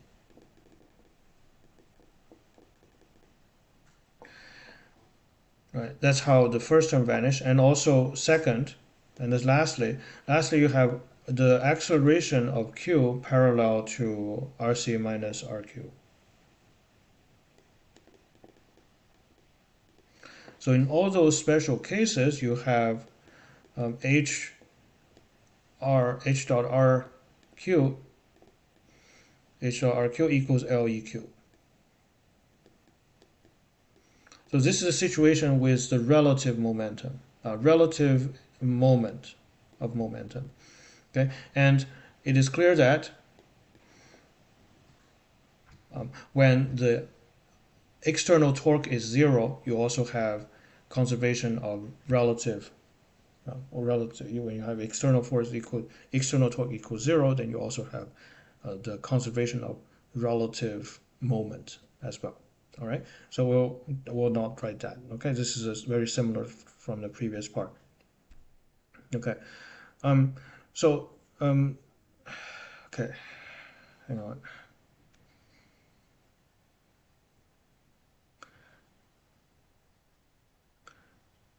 All right, so let's now discuss an important concept. Well, I mean, we've seen momentum, and now let's take it about energy. Okay, 6, energy, kinetic energy.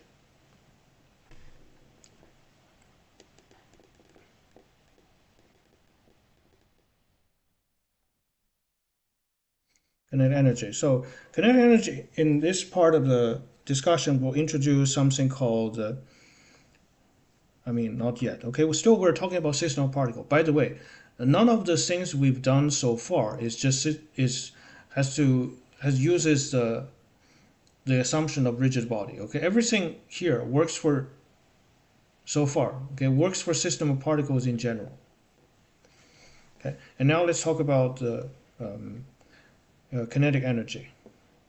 So kinetic energy of a particle. Kinetic energy is T, usually denoted as T. T equals half mv squared, okay? And in particular, you're talking about v dot with v using vector notation. Particle kinetic energy. So, and now we wanted to figure out an expression for the system of particle. For a system,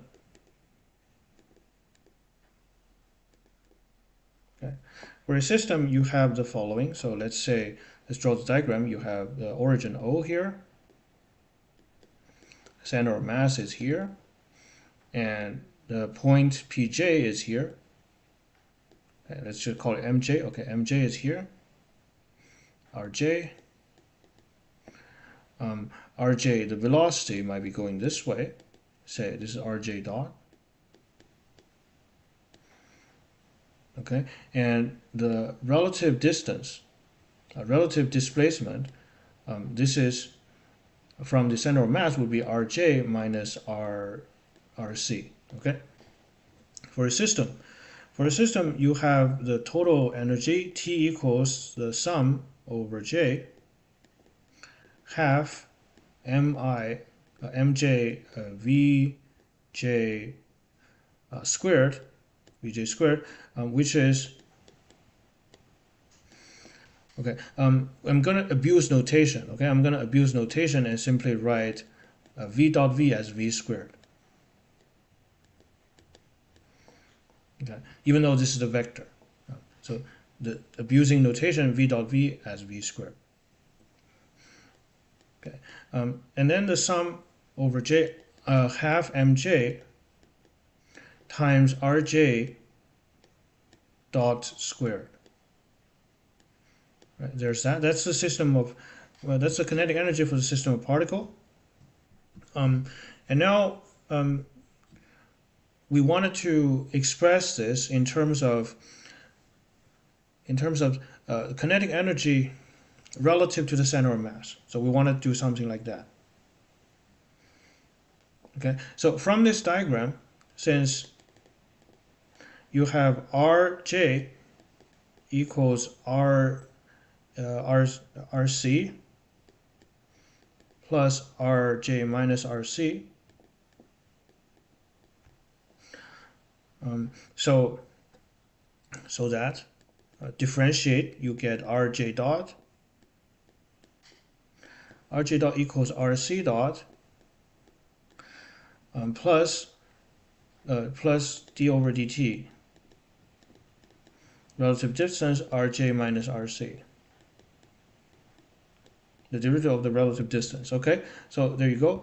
And now we plug that into the expression. Okay, so now you take the dot product. So what is Rj squared? Remember, this is a dot product. Okay, this is just abuse of notation. So Rj dot, let me just write the formula right next to it. So let's say in general you have let's say a plus b. Okay, so a plus b, you have two vectors. Okay, a plus b.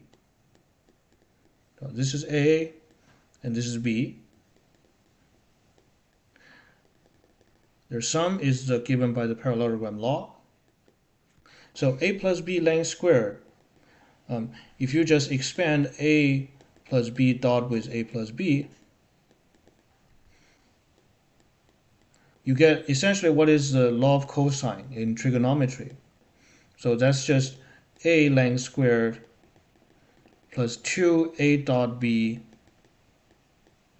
and then plus b length squared. Okay, that's basically the law of cosine. So now let's apply that for this sum. Okay, rc dot plus d over dt rj minus rc. All right, so expand that, you get rc dot squared.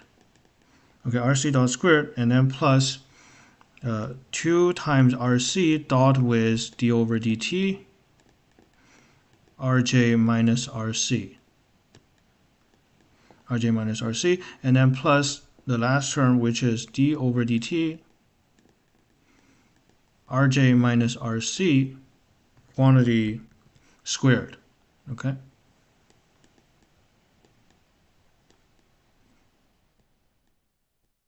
that quantity squared. So that's the expansion, and now substitute that into the definition of kinetic energy. So therefore T is the sum over each term. So sum over J half mj. The first term is just rc dot squared.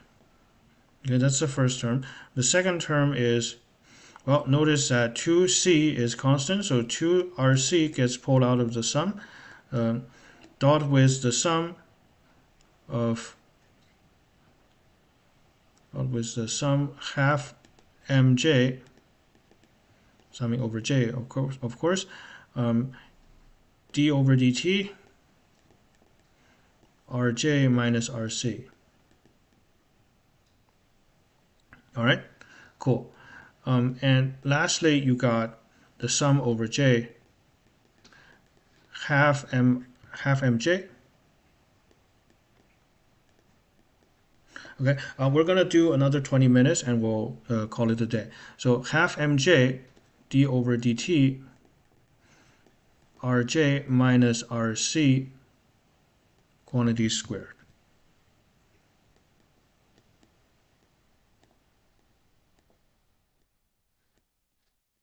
All right, so what is the first term? Well, the first term is easy because only mj is summed over, so that's just half total mass, half big M rc dot squared.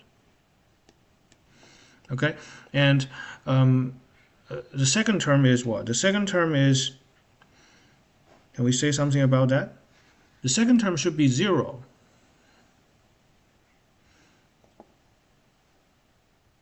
Why? Because the second term, first of all, you got rc dot with, let's pull out d over dt. This is d over dt, the sum of mj times rj minus rc. But that's just the definition of center of mass. The center of mass is defined so that this is 0. So this is just 0. So this is just 0. So that's nice. The derivative is 0. So the second term vanished. And the last term is what? The last term is the kinetic energy relative to the center of mass. So it's the sum over j. Okay, and half mj d over dt rj minus rc quantity squared. All right. So this is 0. 0. So overall, I mean, what we have, so t is this first term plus the second, plus the last term. All right, just a half big M rc dot squared plus sum over j half mj d over dt rj minus rc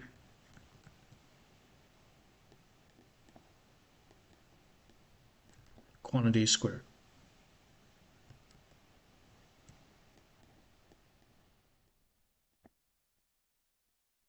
Okay, so this is the expression for kinetic energy.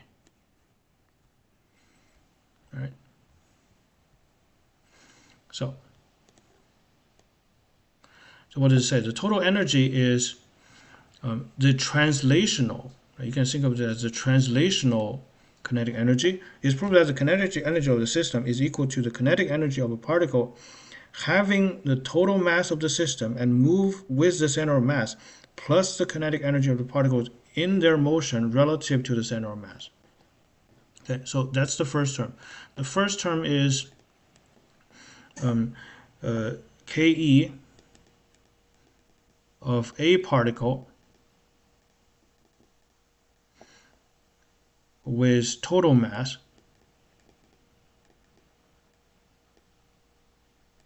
and moving with cm.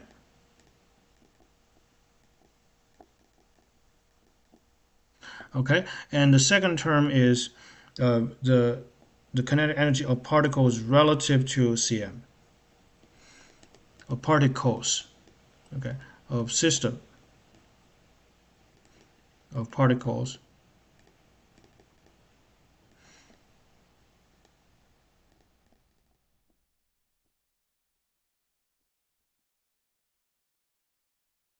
relative to the center of mass. All right, so there's that.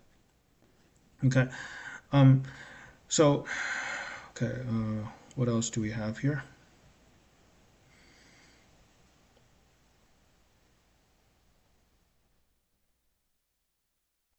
Okay, next topic. Okay, we discussed kinetic energy, so the next natural topic would be work. The energy work theorem, right? Famous theorem in vector calculus. Work. What will be? How does work behave? So let's say if a particle moves along the curve, let's draw a diagram. So this is a curve in R3. For example, this is the coordinate system. This is the curve gamma. It moves this way. The particle moves this way. All right. The particle moves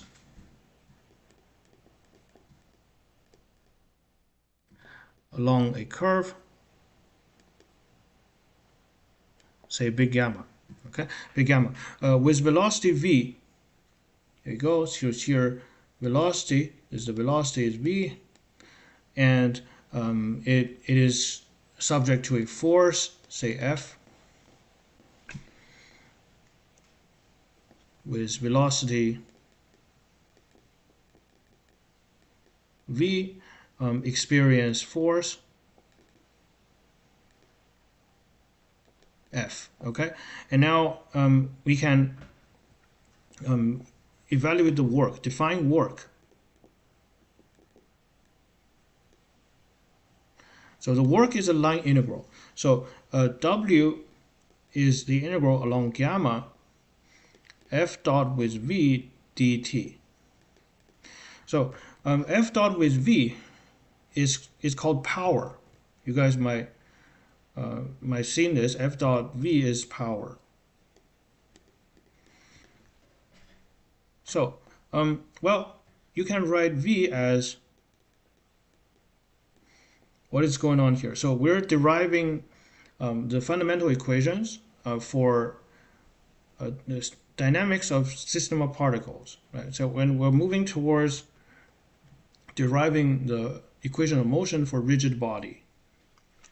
Okay, so in this part, if you're new to the stream, as I was saying, like here was working get late. Okay, unfortunately the stream will end in like 15 minutes or something like that. So basically, we just started our, I mean not just started, but we're in the process of developing the 6 DOF models for exterior ballistics, and it is based on rigid body dynamics. So we're interested in modeling the behavior of a spinning shell mid-air to calculate its trajectory. Okay, so for that we need a firm understanding of rigid body dynamics. And rigid body dynamics is based on the dynamics of system of particles. So far we've been deriving the fundamental equations of system of particles momentums, energy, that sort of stuff. Okay, so we just derived the kinetic energy expression, and here we're talking about work. So here, for a particle moving along a space curve gamma, work is defined as the integral along gamma f dot v dt. But of course, v is just r dot. The derivative of r with respect to time dt, and r dot dt is just dr. So the integral along gamma f dot with dr. F along dot with dr. So there's that. This is the work. Okay. And of course, you can rewrite this as the following. So you can rewrite this as f dot with the unit tangent vector, say t. T is the unit tangent vector to the curve gamma, and then ds. ds where is the infinitesimal length, arc length, infinitesimal arc length of gamma. All right. So now you have this work defined, and so as you can clearly see, if the force F acts in the normal direction, so if F and T are orthogonal, then F does not work. Okay, so this is work, and now we have, hang on a second. So we first will have the so-called work energy theorem.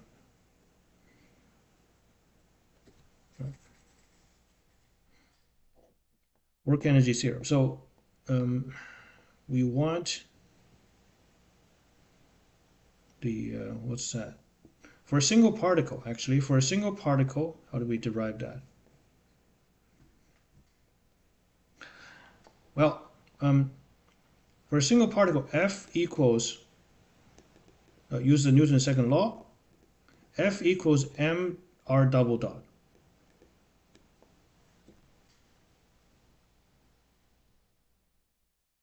Right? F equals m double dot. Okay, so yeah, this is useful. So here, right here, so this way, F dot with r dot is mr double dot with r dot, acceleration dot with velocity. And what does that mean? Notice, if you say differentiate r dot with the dot product with itself,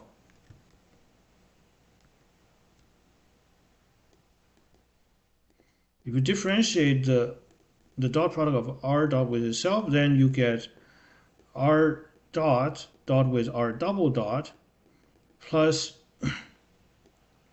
r double dot with dot with r dot. Okay, and this is because of this is just the product rule, and because the dot product is symmetric, this is 2 times r double dot with r dot. So this is useful. Therefore, F dot with r dot, this is just m times d over dt of r dot squared. Okay, remember earlier we used the abbreviation of r dot of a vector squared to mean the dot product with itself. All right, so there's that. So therefore, if you substitute that into, or you can write it as d over dt, assuming that the particle has constant mass, okay, d over dt of quantity m, actually half, okay, half mr double dot. So this is already clear. Where does the expression of kinetic energy come from? It comes 1/2.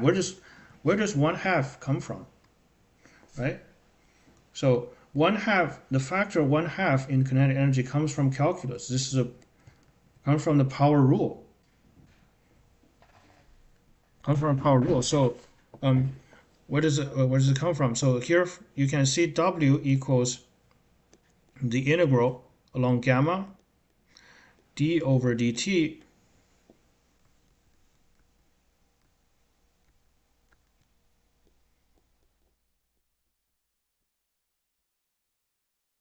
d over dt of half mr double dot mr dots, okay, mr dot dt. So this is just the integral, because dt is now cancelled, so you just get the half mr dot squared final over initial. So this is the change in the kinetic energy. This is a change in the kinetic energy, and this is called the kinetic energy work energy theorem. Work energy theorem. So W equals kinetic energy. W equals the change in the kinetic energy.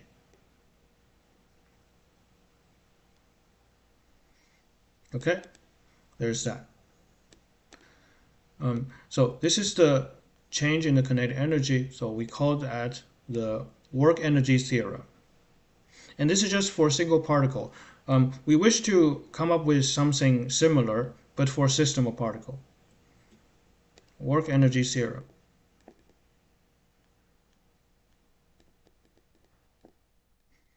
But for a single particle.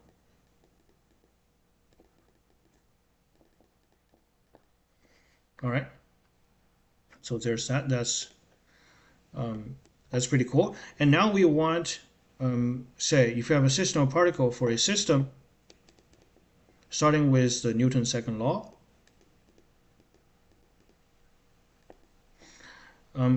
Starting with the Newton's second law, you would have mj. As I was saying, you need mj. Say mj vj dot. That's the acceleration. Equals the total force acting on particle j, which include external force Fej plus the internal force Fij. All right. And then this is Newton's second law for each I,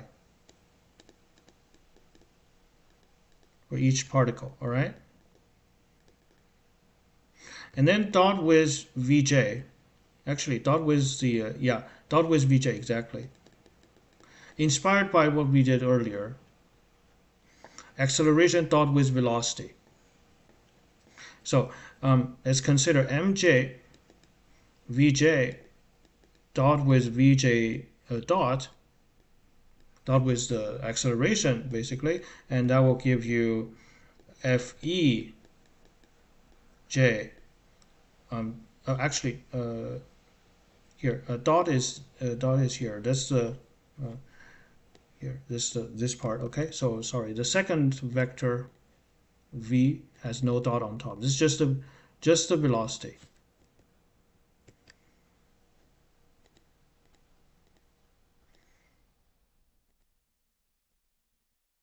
Okay. I don't know okay. Yeah. The software is lagging.